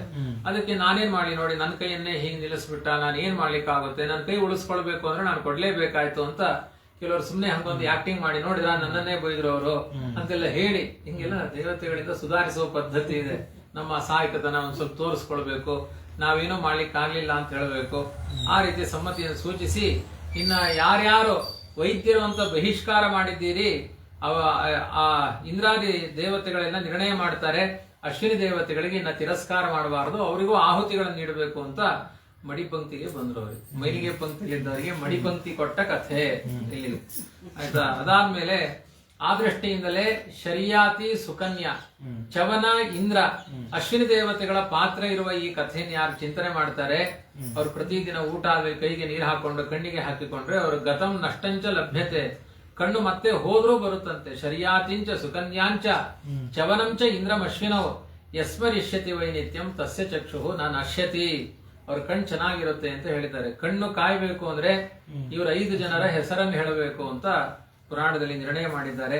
ಹೀಗೆ ಒಂದು ಅದ್ಭುತವಾದ ಶರ್ಯಾತಿ ರಾಜನ ಮಗಳಾದ ಸುಕನ್ಯೆ ಚವನರ ಕಥೆಯನ್ನು ಹೇಳಿ ಇನ್ನು ಉತ್ತಾನ ಬರಿಹಿ ಆನರ್ತ ಭೂರಿಷೀಣ ಅಂತ ಶರ್ಯಾತಿ ರಾಜನಿಗೆ 3 ಜನ ಮಕ್ಕಳಾಗ್ತಾರೆ. ಅದರಲ್ಲಿ ಆನರ್ತನಿಂದ ರೇವತ ಅಂತ ರಾಜ ಹುಟ್ಟುತ್ತಾನೆ. ರೇವತನ ಮಗಳೇ ರೇವತಿ, ಅವಳೇ ಬಲರಾಮನಿಗೆ ಕೊಟ್ಟು ವಿವಾಹ ಮಾಡುತ್ತಾರೆ. ಆದ್ರಿಂದ ಶರ್ಯಾತಿ ರಾಜ ಸೂರ್ಯವಂಶದ ಮಗಳನ್ನ ಚಂದ್ರವಂಶದ ಬಲರಾಮನಿಗೆ ದಾನ ಮಾಡಿದ್ದಾರೆ. 2 ವಂಶಗಳು. ಸೋಂತಃ ಸಮುದ್ರೇ ನಗರಿ ನಿರ್ಮಾಯ ಕುಶಸ್ಥಳೀಂ. ರೇವತ ರಾಜ ಸಮುದ್ರದ ನಡುವೆ ಕುಶಸ್ಥಳಿ ಎನ್ನುವ ನಗರವನ್ನು ನಿರ್ಮಾಣ ಮಾಡಿದ್ದ. ಆನರ್ತ ಮೊದಲಾದ ದೇಶಗಳಿಗೆಲ್ಲ ರಾಜ ಆಗಿದ್ದ. ರೇವತನಿಗೆ ಕಕುದ್ಮಿ ಮುಂದಾದ 100 ಜನ ಮಕ್ಕಳಿದ್ರು. ರೇವತನಿಗೆ ರೇವತಿ ಅಂತ ಒಬ್ಬಳು ಮಗಳಿದ್ಲು. ಅವಳಿಗೆ ಯೋಗ್ಯವಾದ ಒಂದು ವರ ಬೇಕು ಅಂತ ಆಲೋಚನೆ ಮಾಡಿ ಯಾರು ವರ, ಅದಕ್ಕೆ ಎಲ್ಲಾರಿಗೂ ಗಂಡ ಯಾರು ಹೆಂಡತಿ ಯಾರು ಬ್ರಹ್ಮಲಿಖಿತ ಅಂತ ಹೇಳ್ತಾರಲ್ವಾ, ಬ್ರಹ್ಮದೇವರನ್ನೇ ಕೇಳ್ಕೊಂಡು ಬಂದ್ಬಿಡು, ನನ್ನ ಮಗಳಿಗೆ ಗಂಡ ಯಾರು ಹೇಳ್ಬಿಡಿ, ಯಾರು ಅಂತ ನೀವು ನಿರ್ಣಯ ಮಾಡಿದಿರಿ ಹೇಳಿ ಅಂತ ಬ್ರಹ್ಮದೇವರತ್ರನೇ ಕೇಳಬೇಕು ಅಂತ ರೇವತ ರಾಜ ಸತ್ಯಲೋಕಕ್ಕೆ ಹೋದ್ನಂತೆ. ಅಂತಹ ಸಾಮರ್ಥ್ಯ ಒಂದು. ನಮಗೆ ಪಕ್ಕದೂರಿಗೆ ಹೋಗಿ ಬರ್ಲಿಕ್ಕೆ ಕಷ್ಟ ಇದೆ. ಸತ್ಯಲೋಕ ತನಕ ಹೋದ. ಮಗಳಿಗೆ ವರ ಯಾರು ಅಂತ ತಿಳ್ಕೊಳ್ಳಿಕ್ಕೆ ಸತ್ಯಲೋಕ ಪ್ರಕಾಶಮಾನವಾದ ಲೋಕ. ಆ ಲೋಕದಲ್ಲಿ ಗಂಧರ್ವರೆಲ್ಲ ಹಾಡು ಹೇಳ್ತಾ ಇದ್ರು. ಬ್ರಹ್ಮದೇವರ ಜೊತೆಗೆ ಸಮಾಲೋಚನೆ ಮಾಡ್ಲಿಕ್ಕೆ ಆಗ್ಲಿಲ್ಲ, ಯಾಕೆಂದ್ರೆ ಸಾಂಸ್ಕೃತಿಕ ಕಾರ್ಯಕ್ರಮ ನಡೀತಾ ಇತ್ತು. ಅದು ಮುಗಿದ ಮೇಲೆ ಕೇಳೋಣ ಅಂತ ಗಾನ ಮುಗಿದ ಮೇಲೆ ಉದ್ದೇಶವನ್ನ ನಿವೇದನೆ ಮಾಡಿದ. ಬ್ರಹ್ಮದೇವರು ತಮಾಷೆ ಮಾಡ್ತಾರೆ, ನೀನು ಬಂದಿದ್ ತ್ರೇತಾಯುಗದಲ್ಲಿ, ಇವಾಗ ದ್ವಾಪರ ಯುಗ ಬಂದ್ಬಿಟ್ಟಿದೆ, ಕೊನೆ ಬಂದಿದೆ. ಅದು ಕೂಡ ನೀನು ಯಾರ್ಯಾರು ರಾಜರ ಪಟ್ಟಿ ಜಾತಕ ಹಿಡ್ಕೊಂಡು ಬಂದಿದಿ ಅವ್ರು ಯಾರು ಈಗೆಲ್ಲ ಎಲ್ಲ ಹೊರಟೋಗ್ಬಿಟ್ಟಿದ್ದಾರೆ, ಅವ್ರ 1000 ತಲೆ ಮುಗಿದೋಗಿದೆ. ತ್ರೇತಾಯುಗ ಮುಗಿದು ಈಗ ದ್ವಾಪರದ ಕೊನೆ ಹಂತ ಬಂದ್ಬಿಟ್ಟಿದೆ, ಲಕ್ಷ ಲಕ್ಷ ವರ್ಷ ಆಗೋಗಿದೆ ಅಂತ ತಮಾಷೆ ಮಾಡಿ ನಗುತ್ತಾರೆ. ಅಂದ್ರೆ ಅಲ್ಲಿ ಸಂಗೀತ ಕೇಳ್ತಾ ಟೈಮ್ ಹೋಗಿದ್ದು ಗೊತ್ತಾಗಿಲ್ಲ. ಆದ್ರಿಂದ ಗತಿಸಿ ಹೋಗಿದ್ದಾರೆ ಅಂತ ಹೇಳಿದಾಗ ಮತ್ತೆ ಏನ್ ಮಾಡಬೇಕು ಅಂತ ಕೇಳಿದ. ಚತುರ್ಯುಗದಷ್ಟು ಕಾಲ ಕಳೆದೋಯ್ತಂತೆ. ಒಂದು ಬ್ರಹ್ಮದೇವರ ಲೋಕದ ಒಂದು ಮುಹೂರ್ತ ಕಾಲ, ಚತುರ್ಯುಗದಷ್ಟು ಕಾಲ ಕಳೆದೋಗಿದೆ ಅಂತ ಹೇಳಿದಾಗ ಮತ್ತೇನ್ ಮಾಡ್ಲಿ ಅಂತ ಕೇಳಿದ. ಇನ್ನೇನು ಉಪಾಯ ಇಲ್ಲ, ಶುಕ್ಲಕೇಶದ ಬಲರಾಮ ಇದ್ದಾನೆ, ಅವನಿಗೆ ನಿನ್ನ ರೇವತಿಯನ್ನು ಕೊಟ್ಟು ಮದುವೆ ಮಾಡಿಕೊಡು ಅಂತ ಹೇಳಿದ. ಇಂತಹ ಒಂದು ವಿಚಾರದಲ್ಲಿ ಶೇಷನಲ್ಲಿ ಭಗವಂತನೇ ಸಂಕರ್ಷಣ ರೂಪದಿಂದ ಆವಿಷ್ಟನಾಗಿದ್ದಾನೆ, ಭೂಭಾರಹರಣಕ್ಕೋಸ್ಕರ ಇದ್ದಾನೆ ಅಂತ ಇಷ್ಟು ಹೇಳಿದಾಗ ಪಟ್ಟಣಕ್ಕೆ ಬಂದ. ರಾಕ್ಷಸರ ಭಯದಿಂದ ಅವರ ಬಂಧು ಬಾಂಧವರೆಲ್ಲ ದೂರ ದೂರ ಇದ್ರಂತೆ. ಆ ಸಂದರ್ಭದಲ್ಲಿ ರೇವತ ರಾಜ ತನ್ನ ಮನೆಗೆ ಬಂದಾಗೆಲ್ಲ ಎಲ್ಲಿರುತ್ತೆ, ಮನೆಗಿನೇ ಏನಿರಲ್ಲ, ಆ ಬಂಧು ಬಾಂಧವರು ಎಲ್ಲ ಹೊರಟು ಹೋಗ್ಬಿಟ್ಟಿದ್ರು. ಆದ್ರೆ ಈಗ ಬಲರಾಮನೇ ಅಳಿಯ ಆಗ್ತಾನೆ ಅಂತ ಹೇಳಿ ನೇರ ಅಲ್ಲಿಗೆ ಪಟ್ಟಣಕ್ಕೆ ಬಂದ. ಅವಲ್ಲಿ ಬಲರಾಮನಿಗೆ ಕೊಟ್ಟ. ಆಮೇಲೆ ಅವನು ವಾಸ ಮಾಡ್ಲಿಕ್ಕೆ ಎಲ್ಲಿ ತ್ರೇತಾಯುಗದ ಮನೆ ಬಂದು ದ್ವಾಪರ ಯುಗದಲ್ಲಿ ನನ್ನ ಸೈಟ್ ಅವ್ನು ಗಲಾಟೆ ಮಾಡ್ಲಿಕ್ಕೆ ಆಗುತ್ತಾ? ಅಲ್ಲಿ ಕನ್ಯಾದಾನ ಮಾಡಿದ ಮೇಲೆ ಅವನು ನರನಾರಾಯಣಾಶ್ರಮ ಬೆಟ್ಟ ಪರ್ವತಕ್ಕೆ ವಿರಕ್ತನಾಗಿ ಹೊರಟೋಗ್ಬಿಟ್ಟ ರೇವತರಾಜ ಅಂತ ಇಷ್ಟು ಕಥೆ ಇದೆ. ಅಂತೂ ಚತುರ್ಯುಗಗಳ ಕಾಲ ಬದುಕಿದ ಅವನು ಬ್ರಹ್ಮದೇವ್ರ ಲೋಕಕ್ಕೆ ಹೋಗಿ ಬಂದಿದ್ದಕ್ಕೆ. ಅವ್ರ ಮಂತ್ರದ ಬಲ ಇರುತ್ತೆ. ಅವತ್ತಿನ ರಾಜರಿಗೆಲ್ಲ ಆತರ ಸಂಪರ್ಕ ಇತ್ತು. ಕಲಿಯುಗದಲ್ಲಿ ಒಂದು ಸಂಪರ್ಕ, ಟಿಕೆಟ್ ಎಲ್ಲ ನಾಶ ಮಾಡಿದರೆ ದ್ವಾಪರ ಯುಗ ತನಕ ಎಲ್ಲಾ ಲೋಕಗಳಿಗೆ ಸಂಚಾರ, ಊರ್ಧ್ವ ಲೋಕಗಳಿಗೆ. ಈಗ ಹಿಡಂಬಿ ಹೋಗಿ ಪ್ರತಿದಿನ ಆ ಭೀಮಸೇನ ದೇವ್ರನ್ನ ಸ್ವರ್ಗಲೋಕದಲ್ಲಿ ಪಿಕ್ನಿಕ್ ಮಾಡಿ ಕೆಳಗಡೆ ಭೂಲೋಕದಲ್ಲಿ ಬಿಟ್ಟು ಹೋಗ್ತಿದ್ಲು. ಘಟೋತ್ಕಚ ಎಲ್ಲಾ ವರ್ಷಗಳಲ್ಲಿಯೂ ಕೂಡ ಸಂಚಾರ ಮಾಡಿಕೊಂಡು ಬರ್ತಾ ಇದ್ದ ಅಂತ ಕಥೆ ಇದೆ. ಮಹಾಭಾರತದ ಕಾಲ ತನಕ ಇತ್ತು.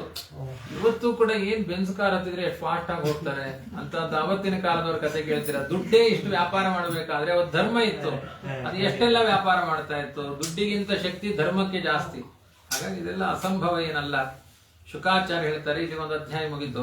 5ನೇ ಅಧ್ಯಾಯದಲ್ಲಿ ನಾಭಾವೋ ಅನ್ಯಸ್ತತ ಪ್ರಾಜ್ಞೋ ಯಮ್ಮತ್ವ ಭ್ರಾತರ ಕವಿಂ ಯವಿಷ್ಟಂ ವ್ಯಭಜದ್ದಾಯಂ ಬ್ರಹ್ಮಚಾರಿಣ ಮಾಹಸಃ. ದಿಷ್ಟಪುತ್ರನಾದ ನಾಭಾಗ ಒಬ್ಬ ಬೇರೆ ಇದ್ದಾನೆ, ಇನ್ನೊಬ್ಬ ನಾಭಾಗ ಅಂತ 9ನೆಯ ಮನುವಿನ ಪುತ್ರನಾದ ನಾಭಾಗ ಇದ್ದಾನೆ. ಇವನು ಪರಮ ಬ್ರಹ್ಮಜ್ಞಾನಿ. ವೈವಸ್ವತ ಮನುವಿನ 9ನೇ ಮಗನಾದ ನಾಭಾಗನ ಕಥೆಯನ್ನು ಹೇಳ್ತಾ ಇದ್ದಾರೆ. ಅವನು ಪರಮ ಬ್ರಹ್ಮಜ್ಞಾನಿಯಾಗಿದ್ದ. ಗುರುಕುಲದಲ್ಲಿದ್ದಾಗ ನೈಷ್ಠಿಕ ಬ್ರಹ್ಮಚರ್ಯದಲ್ಲಿದ್ದ. ನೈಷ್ಠಿಕ ಬ್ರಹ್ಮಚರ್ಯ ಅಂದ್ರೆ ಗುರುಕುಲ ಮುಗಿಯುವ ತನಕ ಹೆಣ್ಣಿನ ಬಗ್ಗೆ ಆಲೋಚನೆ ಇಲ್ಲ, ದೇಹದಲ್ಲಿ ಯಾವುದೇ ಧಾತುಗಳ ವಿಕಾರ ಇಲ್ಲ. ಅದನ್ನ ನೈಷ್ಠಿಕ ಬ್ರಹ್ಮಚರ್ಯ. ಒಂದು ದಿನ ಅಂತ ಅಪಚಾರ ಆಗಿರ್ಲಿಲ್ಲಂತೆ. ಅಂಥ ನೈಷ್ಠಿಕ ಬ್ರಹ್ಮಚರ್ಯದಲ್ಲಿ ಕಾಲ ಕಳೀತಾ ಇದ್ದ. ಅಪ್ಪನ ಬಳಿ ಬಂದು ಕೇಳಿದ. ಅಷ್ಟರಲ್ಲಿ ಎಲ್ಲ ಆಸ್ತಿ ವಿಭಾಗ ಆಗೋಗಿತ್ತಂತೆ.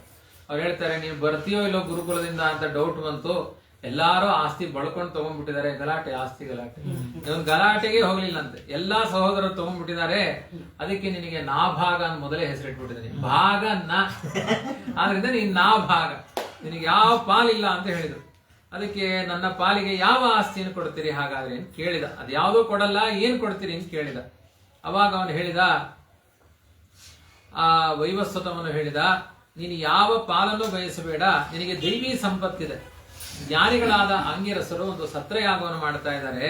ಪ್ರತಿ ಸಲ 6ನೇ ಸೋಮಾಹುತಿಯ ದಿನದಲ್ಲಿ ವೈಶ್ವದೇವ ಕರ್ಮಕ್ಕೆ ಸಂಬಂಧಪಟ್ಟ ಮಂತ್ರವನ್ನು ಹೇಳಬೇಕಾದ್ರೆ ಅದೊಂದು ಮಂತ್ರ ಹೇಳ್ಬೇಕು. ಕೆಲವರು ಪುರುಷ ಸೂಕ್ತ ತಸ್ಮಾತ್ ಯಜ್ಞಾತ್ ಅಂತ ಹೇಳ್ಬೇಕಾದ್ರೆ ಶುರು ಆಗುತ್ತೆ ಗೊಂದಲ. ಆಯ್ತಾ?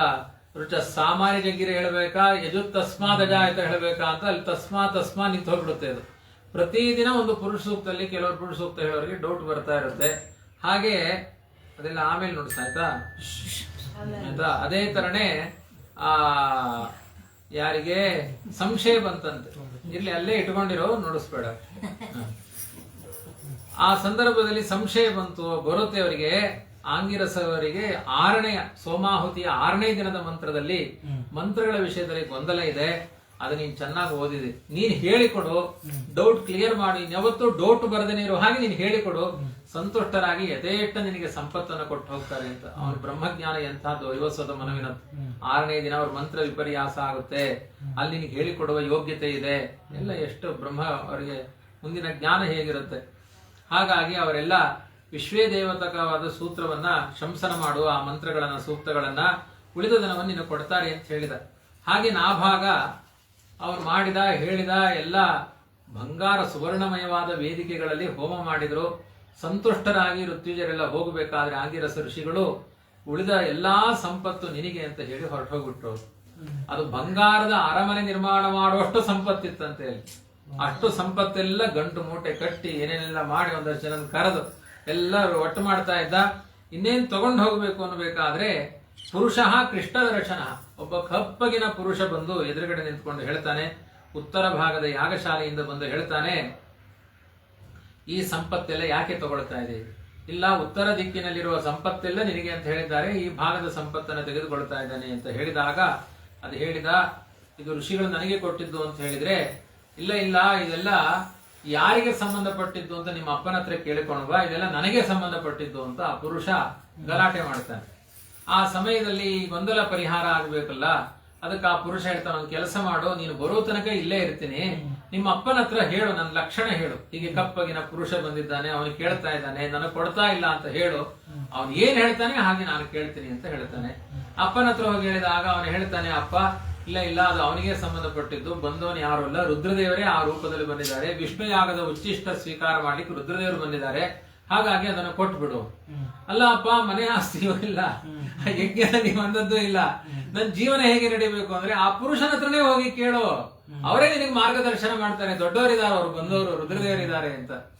ಅದೇ ರೀತಿ ಪ್ರಾಮಾಣಿಕ ಅಂದ್ರೆ ಪ್ರಾಮಾಣಿಕ ನಾಭಾಗ, ಅಂತ ಪ್ರಾಮಾಣಿಕತನ ಅವನಲ್ಲಿತ್ತು. ಅವನು ಆ ಸಂದರ್ಭದಲ್ಲಿ ರುದ್ರದೇವರಿಗೆ ಹೇಳಿದ, ನಮಸ್ಕಾರ ಮಾಡಿ, ಇದೆಲ್ಲ ನಿಮಗೆ ಸಂಬಂಧಪಟ್ಟಿದ್ದು ಅಂತ ಅಪ್ಪ ಹೇಳಿದಾನೆ, ನಾನು ತಂಟೆಗೆ ಬರಲ್ಲ, ನೀವು ತೆಗೆದುಕೊಂಡು ಹೋಗಿ. ಆ ನಮಸ್ಕಾರ ಮಾಡಿ ಹೇಳಿದಾಗ ಇವನ ತಲೆಬಾಗಿ ನನ್ನನ್ನು ಕ್ಷಮಿಸಿ ಅನುಗ್ರಹಿಸಿ, ನಿಮ್ಮ ಸಂಪತ್ತನ್ನ ನಂದು ಅಂತ ಹೇಳಿಬಿಟ್ಟೆ, ಅಪರಾಧವಾಯ್ತು ಅಂತ ಹೇಳ್ತಾನೆ. ಮತ್ತೆ ನಾವಾದ್ರೆ ಆಯ್ತು ತಗೊಂಡು ಹೋಗಿ, ನಮ್ಮ ಅಪ್ಪ ಕೊಡಲ್ಲ ಅಂತ ಹೇಳಿದ ಅಂತ ಏನೋ ಒಂದು ಹೊರಟು ಮಾತಾಡ್ತಾ ಇದ್ದೇವೆ. ಕ್ಷಮೆ ಕೇಳ್ತಾನೆ, ನಂದು ಅಂತ ಹೇಳಿದ ಅಪರಾಧವಾಯ್ತು ಅಂತ.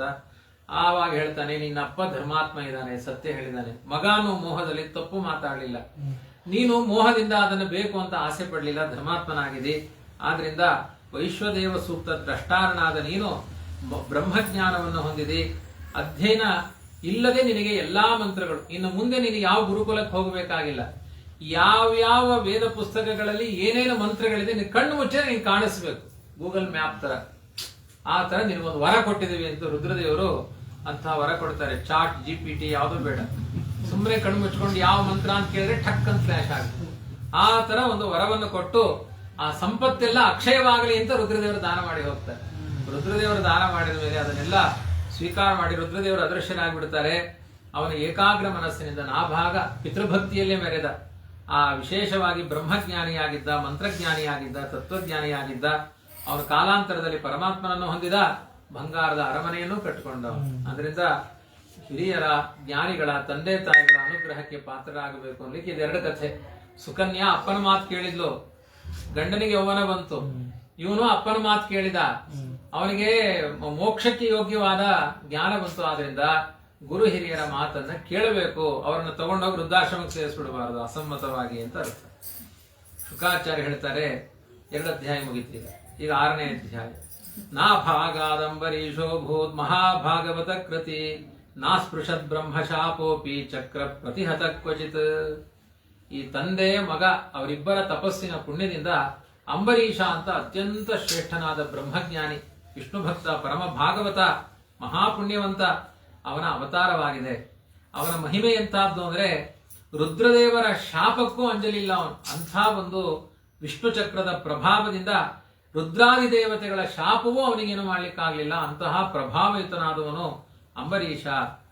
ರಾಜ ಕೇಳ್ತಾನೆ, ಬ್ರಾಹ್ಮಣ ಶಾಪ, ಸಾಮಾನ್ಯ ಬ್ರಾಹ್ಮಣ ಶಾಪ ಕೊಟ್ರೆ ಅದನ್ನು ಮೀರ್ಲಿಕ್ಕಾಗಲ್ಲ ಅಂತಾರೆ, ರುದ್ರದೇವರ ಶಾಪವನ್ನು ಮೀರಿದ್ದಾನೆ ಅಂದ್ರೆ ಇದು ಎಂಥ ಅದ್ಭುತವಾದ ಕಥೆ, ಅವನ ಕಥೆ ನನಗೆ ವಿಸ್ತಾರವಾಗಿ ಹೇಳಬೇಕು ಅಂತ ಪರೀಕ್ಷಿತ ರಾಜ ಕೇಳ್ತಾನೆ. ಶುಕಾಚಾರ್ಯ ಹೇಳ್ತಾರೆ, ಅಂಬರೀಷೋ ಮಹಾಭಾಗ ಸಪ್ತದ್ವೀಪವತಿ ಮಹೀಂ.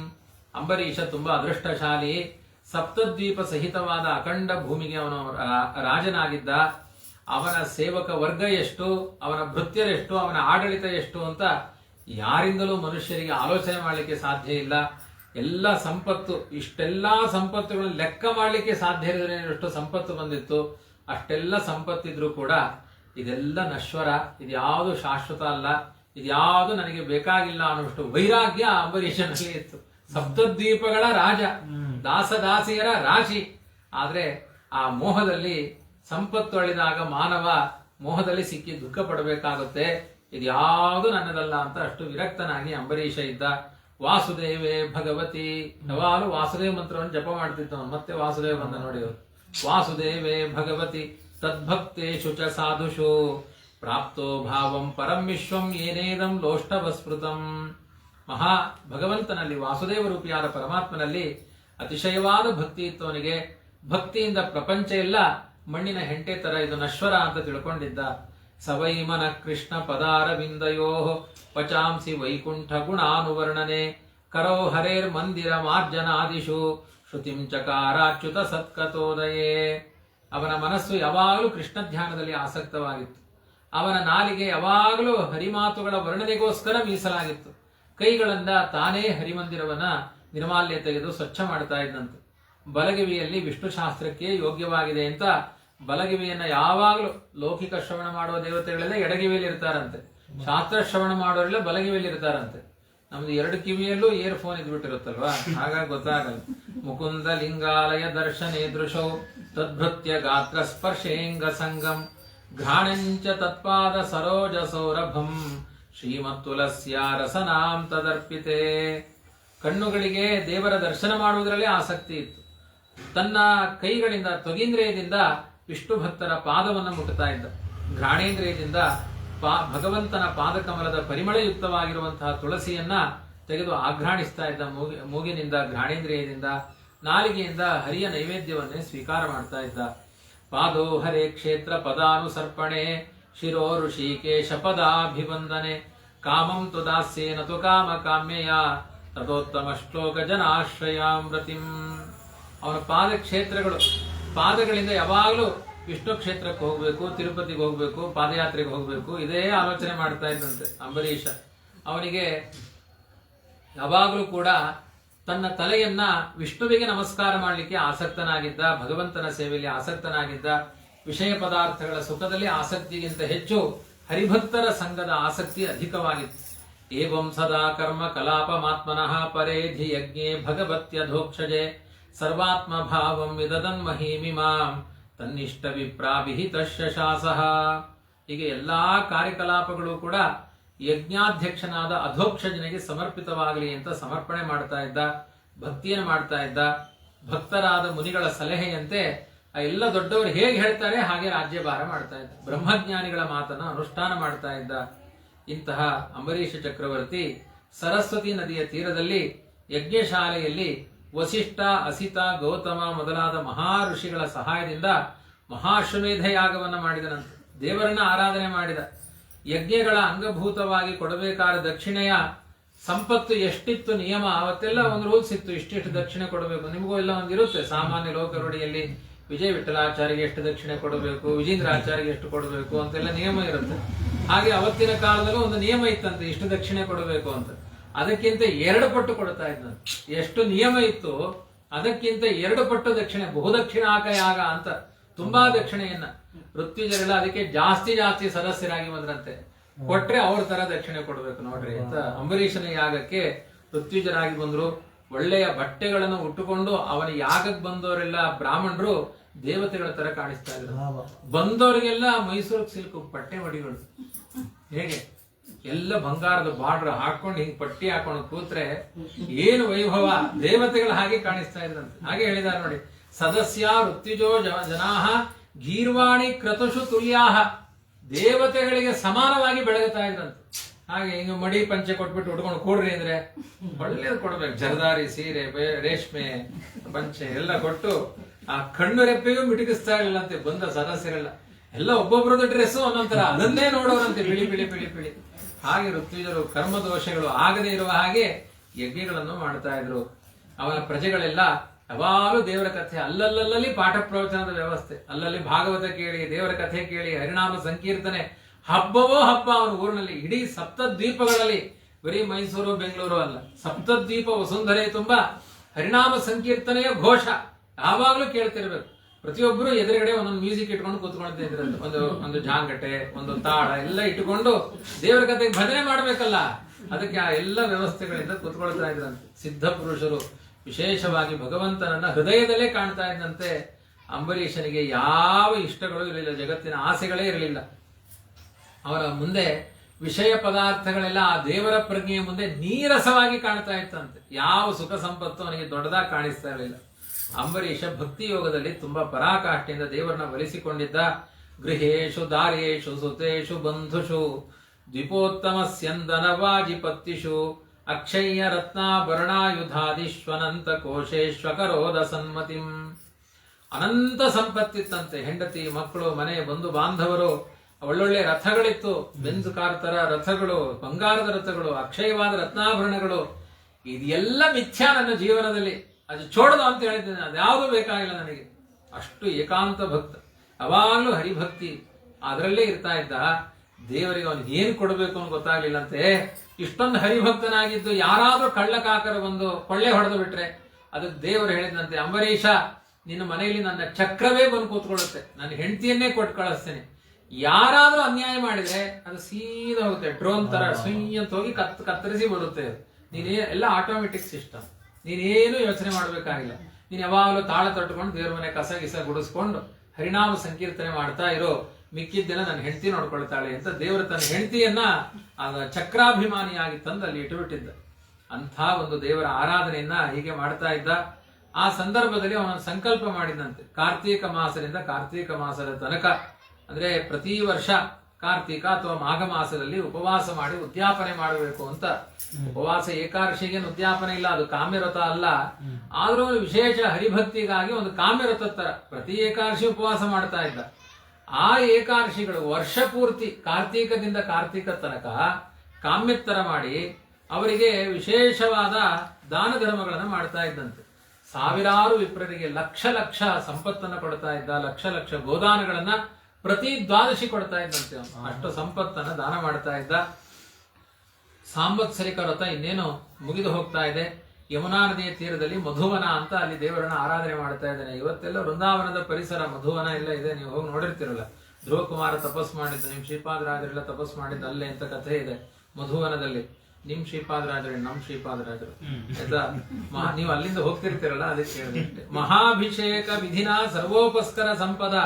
ಮಹಾಭಿಷೇಕ ವಿಧಿಗೆ ಅನುಗುಣವಾಗಿ ಎಲ್ಲ ವಿಧವಾದ ಗಂಧ ಮಾಲ್ಯ ಆಭರಣ ನೈವೇದ್ಯ ಎಲ್ಲಾದ್ರಿಂದ ಭಗವಂತನನ್ನ ಪೂಜೆ ಮಾಡಿದ, ಬ್ರಾಹ್ಮಣರನ್ನು ಪೂಜೆ ಮಾಡಿದ. ನೋಡಿ ಕೇಳಿಸ್ಕೊಳ್ಳಿ. ಗವಾಂ ರುಗ್ಮ ವಿಷಾಣೀನಾಂ ರೂಪ್ಯಾಂಘ್ರೀಣಾಂ ಸುವಾಸಸಾಂ ಪಯಶೀಲ ವಯೋರೂಪ ವತ್ಸೋಪಸ್ಕರ ಸಂಪದಾಂ ಪ್ರಾಹಿಣೋತ್ ಸಾಧು ವಿಪ್ರೇಭ್ಯೋ ಗೃಹೇಶು ನಿರ್ಬುಧಾನಿ ಷಟ್. ಸಾಧುಗಳಾದ ಬ್ರಾಹ್ಮಣರ ಮನೆಗೆ, ಒಬ್ಬೊಬ್ಬ ಬ್ರಾಹ್ಮಣರ ಮನೆಗಳಿಗೆ ಒಟ್ಟು 60 ಕೋಟಿ ಗೋದಾನ ಮಾಡಿದಾನಂತೆ. ಇವತ್ತು ಭಾರತ ದೇಶದಲ್ಲಿ ಅಷ್ಟು ಕೋಟಿ ಹಸುಗಳಿದೆಯಾ ಇಲ್ವೋ ಲೆಕ್ಕ ಹಾಕ್ಬೇಕು. ಆ ಕೊಂಬುಗಳಿಗೆ ಬಂಗಾರದ ಕವಚ ಅಂತೆ, ಮಿನಿಮಮ್ 20 kg ಅಂತೆ. ಎಷ್ಟು ಆಗ್ಬೋದು ಲೆಕ್ಕ ಹಾಕಿ. 1 ಗ್ರಾಮಿಗೆ 15,000 ಇದೆ. ಈಗ ಹೋಗ್ಬೇಡಿ, ಬಂಗಾರದ ಅಂಗಡಿ ಕಡೆಗೂ ಹೋಗ್ಬೇಡಿ. ಇನ್ನು ಕೆಲವರು ಅದಕ್ಕೂ ಕರ್ಟನ್ ಹಾಕಿರ್ತಾರೆ, ಅಂಗಡಿ ನೋಡ್ಲಿಕ್ಕೆ ಇಷ್ಟು ದುಡ್ಡು ಅಂತ. ಇನ್ನು ನೆಕ್ಸ್ಟ್ ಕಲಿಯುಗದಲ್ಲಿ ಅಷ್ಟು ಬಂಗಾರ ತುಟ್ಟಿ. ಗೊರಸುಗಳಿಗೆ ಬೆಳ್ಳಿ ಕವಚಗಳನ್ನು ಹಾಕಿದ್ರಂತೆ, ಉತ್ತರೀಯ ವಸ್ತ್ರಗಳು, ಮತ್ತೆ ಎಲ್ಲ ಹಾಲು ಕೊಡ್ತಿದ್ವಂತೆ. ಯಾವುದು ಗುಮ್ಮುತ್ತಾ ಇರ್ಲಿಲ್ಲಂತೆ, ಸಾಧು ಸ್ವಭಾವದ ಹಸುಗಳು. ಇಲ್ಲ ಅಂದ್ರೆ ಅವೆಲ್ಲ ಅಟ್ಟಿಸ್ಕೊಂಡು ಬಂದ್ರೆ ಕಥೆ ಏನು. ಸಣ್ಣ ವಯಸ್ಸಿನದು, ಅಂತಹ ಸುಂದರವಾದ ಆಕಾರ ಇತ್ತಂತೆ, ಕರುಗಳು ಎಲ್ಲ ಇತ್ತು. ಅಂತಹ ರುಚಿಕರವಾದ ಹಾಲನ್ನು ಕೊಡುವಂತಹ ಆ ಗೋವುಗಳನ್ನ ಬ್ರಾಹ್ಮಣಾರಾಧನೆ ಮಾಡಿ, ರುಚಿಭರಿತವಾದ ಪಂಚಭಕ್ಷ್ಯಗಳನ್ನು ಮಾಡಿ, ದ್ವಾದಶಿ ದಿವಸ ಗೋದಾನ ಮಾಡಿ, ಊಟ ಹಾಕಿ, ಮನೆಗಳಿಗೆ ದಾಸರು ಗೊಲ್ಲರು ಎಲ್ಲರನ್ನೂ ಕೊಟ್ಟು ಆ ಸಾಕ್ಲಿಕ್ಕೆ ಬೇಕಾದ ದ್ರವ್ಯಗಳ ಜೊತೆ ಕಳಿಸ್ತಾ ಇದ್ದಂತೆ. ಹಾಲು ಹಿಂಡ್ಲಿಕ್ಕೆ ಜನ, ಮೊಸರು ಮಾಡ್ಲಿಕ್ಕೆ ಜನ, ತುಪ್ಪ ಮಾಡ್ಲಿಕ್ಕೆ ಜನ. ಅವರದ್ದು ಆ ಕೊನೆಯ ತನಕ ಬ್ರಾಹ್ಮಣರ ಜೀವನ ಮುಕ್ತಾಯ ಆಗುವ ತನಕ ವ್ಯವಸ್ಥೆ. ಹೀಗೆ ಹೇಳಿದ್ರೆ ಯಾರು ತಾನೇ ಹಸು ಕಟ್ಟಲ್ಲ ಅಲ್ವಾ? ಅದರಿಂದ ಇದೆಲ್ಲ ನೀವು ಹೇಳ್ಬೇಕು, ವೃಷೋತ್ಸರ್ಗದಲ್ಲಿ ಹೇಳಬೇಕು.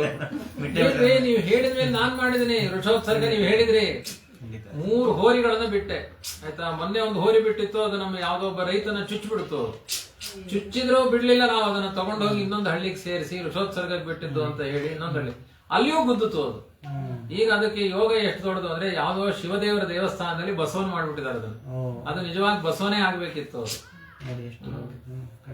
ಹೀಗೆಲ್ಲ ಆಗುತ್ತೆ. ನೀವು ಹೇಳಿದ್ರೆ ಕೇಳ್ತಾರೆ, ನಾವು ಕೇಳಿಲ್ಲ. ಈಗ ಹೇಳ್ಬೇಕು, ನೀವು ಗೋದಾನ ಆದ್ರೆ ಹಿಂಗ್ ಮಾಡಿ ಅಂತ ಹೇಳ್ಬೇಕು. ಇವರೆಲ್ಲ ಗಟ್ಟಿಯಾಗಿರ್ತಾರೆ, ಮಾಡ್ತಾರೆ ಹೇಳಿದ್ರೆ, ಹೌದಲ್ವಾ?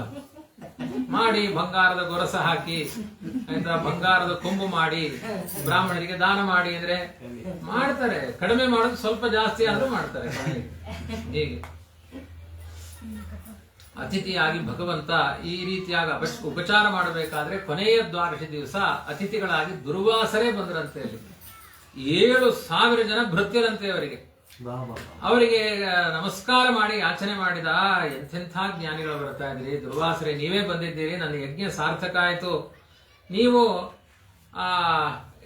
ಪಾರಣೆಗೆ ಸಮಯ ಆಗ್ಬಿಟ್ಟಿದೆ, ಬನ್ನಿ ಊಟಕ್ಕೆ ಕೂತ್ಕೊಳ್ಳಿ ಅಂತ ಕರೆದ. ಅವ್ರು ಹೇಳಿದ್ರು, ನಾವು ಯಮುನಾ ನದಿಯಲ್ಲಿ ಸ್ನಾನ ಮಾಡಿ ಬರಬೇಕು, ಇನ್ನೂ ಅನುಷ್ಠಾನಗಳಾಗಬೇಕು ಅಂತ ಪರಬ್ರಹ್ಮ ಧ್ಯಾನ ಮಾಡಿ ಬರ್ತೇನೆ, ಕಾಯಿ ನೀನು ಅಂತ ಹೇಳಿ ದ್ವಾದಶಿ ಉಲ್ಲಂಘನೆ ಮಾಡಬಾರದು. ಅವ್ರು ಬ್ರಹ್ಮ ಧ್ಯಾನದಲ್ಲಿ ಆಸಕ್ತರಾಗ್ಬಿಟ್ರು. ದ್ವಾದಶಿ ಮುಗಿತಾ ಇದೆ, ಇನ್ನೊಂದು ಏನು 1 ಘಳಿಗೆ ಇದೆ, 24 ನಿಮಿಷದಲ್ಲಿ ಅವ್ರು ಬರಲಿಲ್ಲ ಅಂದ್ರೆ ಆಯ್ತಾ. ಅರ್ಧ ಮುಹೂರ್ತ ಅಂದ್ರೆ ಒಂದು ಗಳಿಗೆ 24 ನಿಮಿಷ ಧರ್ಮ ಸಂಕಟ ಶುರು ಆಯ್ತು. ಅವ್ರು ಬಂದು ಊಟ ಕೂರಿಸಿ ಆಮೇಲೆ ಅವ್ನು ಊಟ ಮಾಡ್ಬೇಕು, ಇಲ್ಲಾಂದ್ರೆ ಇಲ್ಲಿ ತನಕ ಮಾಡಿದ ರಥಹಾನಿ ಆಗಿಬಿಡುತ್ತಲ್ವಾ ಅಂತ ಯೋಚನೆ ಬಂತು. ಆ ಸಂದರ್ಭದಲ್ಲಿ ದ್ವಾದಶಿ ತಿಥಿ ಮುಗಿಯುವುದರೊಳಗಡೆ ಪಾಲನೆ ಮಾಡಲಿಲ್ಲ ಅಂದ್ರೆ ಮಹಾ ಪಾಪ ಬರುತ್ತೆ ಅಂತ ಆಲೋಚನೆ ಮಾಡಿ ಅಲ್ಲಿರುವ ಋಷಿ ಮುನಿಗಳನ್ನೆಲ್ಲ ಕೇಳಿದ, ಏನ್ ಮಾಡ್ಲಿ ಈಗ ಅಂತ ಕೇಳಿದ. ಅವ್ರು ಬರ್ತಾ ಇಲ್ಲ, ದ್ವಾದಶಿ ತಿಥಿ ಮುಗಿತಾ ಇದೆ, ನಾನು ಏನ್ ಮಾಡಬೇಕು ಅಂತ ಗೊಂದಲ. ಈ ಸಲ ಗ್ರಹಣದ ಗೊಂದಲ ಇದ್ದ ಹಾಗೆ ಆಯ್ತಾ. ಏನ್ ಮಾಡಬೇಕು ಅಂತ ಅವ್ರು ಹೇಳಿದ್ರು, ಕೈಗೆ ನೀರ್ ಹಾಕೊಂಡ್ಬಿಟ್ಟು ಪಾನ ಮಾಡ್ಬಿಡು, ಅವು ಊಟ ಮಾಡಬೇಡ, ಅವ್ರನ್ನ ಬಿಟ್ಟು ಊಟ ಮಾಡಿದ್ರೆ ಅಪರಾಧ, ದ್ವಾದಶಿ ಬಿಟ್ರೆ ಅಪರಾಧ. ಕೈಗೊಂದು ಬೊಗಸೆ ನೀರ್ ಹಾಕೊಂಡು ನೀರಿನಿಂದಲೇ ಪಾರಣೆ ಮಾಡ್ತೀನಿ ಅಂತ ನೀರ್ ಕುಡಿದ್ಬಿಡು, ಪಾರಣೆ ಆಗುತ್ತೆ ಅಂತ ಹೇಳಿದ್ರು. ಅಷ್ಟು ಮಾಡಿದ.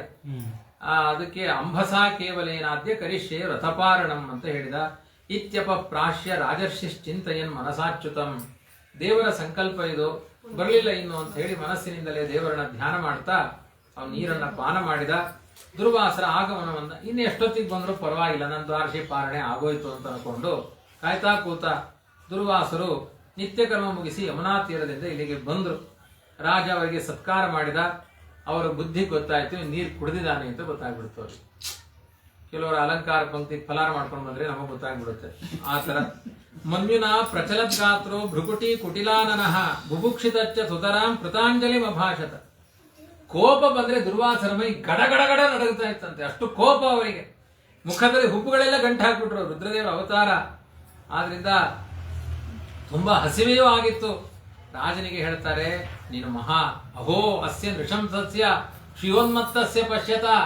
ನೋಡಿ ಅವರಿಗೆ ಸಂಪತ್ತಿನ ಅಹಂಕಾರ ಎಷ್ಟು ಬಂದಿದೆ, ಸಂಪತ್ತಿನ ಮದ ಬಂದಿದೆ, ಉನ್ಮತ್ತನಾಗಿದ್ದಾನೆ.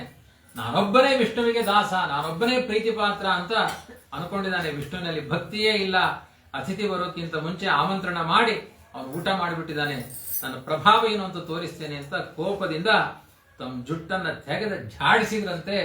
ಅವಾಗ ಕಾಲಾಗ್ನಿ ಅಂತ ಕೃತ್ರಿಮ ದೇವತೆ ಅಂಬರೀಷನ ವಧೆಗೆ ಖಡ್ಗ ಹಿಡ್ಕೊಂಡು ಬಂದ್ಬಿಟ್ನಂತೆ. ದುರ್ವಾಸರು ಭಯಂಕರವಾದ ಕೃತ್ರಿಮ ದೇವತೆಯನ್ನ ನಿರ್ಮಾಣ ಮಾಡಿದ್ರು. ಬೆಂಕಿ ಉಗುಳ್ತಾ ಇದ್ದಂತೆ ಕತ್ತಿ ಹಿಡ್ಕೊಂಡಿದ್ದಾನೆ, ಭೂಮಿಯೇ ಕಂಪಿಸ್ತಾ ಇದೆ. ಅಂಬರೀಷ ನಿಂತ ಜಾಗದಿಂದ ಅಳ್ಳಾಡ್ಲಿಲ್ಲಂತೆ. ಕೃಷ್ಣ ಗೋವಿಂದ, ನಾನು ಅಪರಾಧ ಮಾಡಿದ್ರೆ ನನ್ನ ತಲೆ ಕಡಿಲಿ, ಯಾವ ಬ್ರಹ್ಮಜ್ಞಾನಿಗಳಿಗೂ ನಾನು ಅವಮಾನ ಮಾಡುವ ದೃಷ್ಟಿ ಇಲ್ಲ ಅಂತ ಹೆದರಿ ಓಡಿದ್ರೆ ಪಾಪ ಮಾಡಿದಾನೆ ಅಂತ ಅರ್ಥ. ನಾನು ಅಸತ್ಕರ್ಮ ಮಾಡಿಲ್ಲ. ಬ್ರಾಹ್ಮಣನಕ್ಕೆ ನನ್ನ ಮನಸ್ಸಿನಲ್ಲಿ ದುರ್ವಾಸರ ಬಗ್ಗೆ ಕೆಟ್ಟ ಕಹಿಭಾವ ಇಲ್ಲ. ಅವರು ಪೂಜ್ಯರು ನನಗೆ, ನಾನು ಅಪರಾಧ ಮಾಡಿದ್ರೆ ಅದು ಶಿಕ್ಷೆ ಆಗಲಿ ಅಂತ ಹಾಗೆ ಎದುರಿಸಿ ನಿಂತಿದ್ದಾನಂತೆ. ಪರಮಪುರುಷನಾದ ನಾರಾಯಣ ಅಂಬರೀಷನ ರಕ್ಷಣೆಗೋಸ್ಕರ ಕಳಿಸಿರುವಂತಹ ಚಕ್ರಕ್ಕೆ ಸಿಟ್ಟು ಬಂದ್ಬಿಡ್ತಂತೆ. ಏನ್ ಅನ್ಯಾಯ, ನಮ್ಮ ಭಕ್ತನಿಗೆ ಅನ್ಯಾಯ ಮಾಡ್ತಾ ಇದ್ದಾರೆ ಅಂತ ಆ ಕಾಡ್ಗಿಚ್ಚು ಸುಡುವ ಹಾಗೆ ಭರ್ರಂತ ಚಕ್ರದಿಂದ ಹಾರಿ ಬಂದ ಬೆಂಕಿ ಆ ಕೃತ್ರಿಮ ದೇವತೆಯನ್ನ ಭಸ್ಮ ಮಾಡಿಬಿಡ್ತಂತೆ. ಸುಟ್ಟೇ ಹೋಯ್ತು. ಅದು ಅಲ್ಲಿಗೆ ಬಿಡ್ಲಿಲ್ಲ, ಅದು ಅಟ್ಟಿಸಿಕೊಂಡು ಆ ಮುನಿಯನ್ನು ಅಟ್ಟಿಸಿಕೊಂಡು ಹೋಯ್ತು. ನಿಮ್ ತಲೆ ಕಡ್ದು ಹಾಕ್ತೀನಿ ಅಂತ ಚಕ್ರ ಓಡ್ತಾ ಇದೆ. ಇವರು ಬೆಂಬಿಡದೆ ಬರುವ ಚಕ್ರವನ್ನು ನೋಡ್ತಾ ಮೇರು ಪರ್ವತದ ಗುಹೆ ಒಳಗಡೆ ಅಡಕೊಂಡು ಕೂತ್ಕೊಳ್ಬೇಕು, ಬೇರೆ ಉಪಾಯ ಇಲ್ಲ ಅಂತ ಮೇರು ಪರ್ವತದ ಗುಹೆ ಕಡೆ ಓಡಿದ್ರಂತೆ. ಸುಮ್ಮನೆ ಊಟ ಮಾಡ್ಕೊಂಡು ಹೋಗಬಾರ್ದ ಬಂದ ಆಚಾರಗಳು, ಇದೆಲ್ಲ ಏನು ಉಸಾಬರಿದೆ ಅಲ್ವಾ, ಏನೋ ತಪ್ಪು ಮಾಡಿಲ್ಲ, ಹೋಗ್ಬಾರ್ದು. ಹೋದ್ಮೇಲೆ ಅಡ್ಜಸ್ಟ್ ಮಾಡ್ಕೊಂಡು ಊಟ ಮಾಡಿ ಬರಬೇಕು ಅಂತ ನಾವೆಲ್ಲ ಹೇಳ್ತಿರ್ತೀವೋ ಇಲ್ಲಿ. ಇದು ಮಾಡ್ಲಿಲ್ಲ ನೋಡಿ, ಈಗ ಮೇರು ಪರ್ವತದ ಗುಹೆ ಎಲ್ಲಿದೆ ಹುಡ್ಕೊಂಡು ಓಡ್ಬೇಕೀಗ. ಅವನಿಗೂ ಊಟ ಇಲ್ಲ, ಇವ್ರಿಗೂ ಊಟ ಇಲ್ಲ. ಇದೆಲ್ಲ ಫಜೀತಿ. ಅದಕ್ಕೆ ತುಂಬಾ ಜಾಣ ಈ ಕಲಿಯುಗದಲ್ಲಿ. ಎಲ್ಲ ರಾಯಮಠಕ್ಕೆ ಹೋಗ್ಲಿ ಆಚಾರಗಳು ಅಂತಾರೆ, ಮನೆಗೆ ಕರೆಯೋದೇ ಇಲ್ಲ. ಕರೆದ್ರೆ ತಾನೇ ಇವೆಲ್ಲ ಗ್ರಾಚಾರ. ಅವ್ರು ಬರೋದು ಏನೋ ಅನ್ನೋದು ಅಲ್ವಾ. ರಾಯರೇ ಇದಾರೆ ಈಗ ಆರಾಮಾಗಿ, ಅಲ್ಲಿಗೆ ಹೋಗ್ರಿ.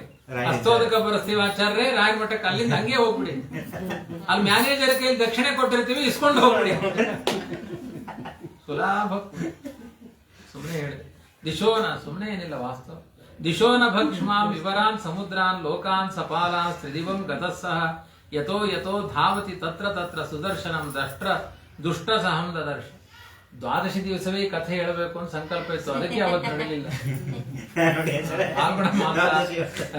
ಫಾಲ್ಗುಣ ಮಾಸ, ಪಯೋರಥದ ಕಾಲ, ದ್ವಾದಶಿ, ಅಂಬರೀಷನ ಕಥೆ ಆಚಾರ ಅವಾಗ ಹೇಳಿ ಅಂತ ಅವಾಲಿಂದ ಹಂಗೆ ಸ್ಟಾರ್ಟ್ ಇತ್ತು. 9ನೇ ಸ್ಕಂದ. ದಿಕ್ಕು, ಆಕಾಶ, ಭೂಮಿ, ಪಾತಾಳ, ಸಮುದ್ರ, ಲೋಕ, ಸ್ವರ್ಗ ಎಲ್ಲಾ ಕಡೆ ಓಡಿದ್ರಂತೆ.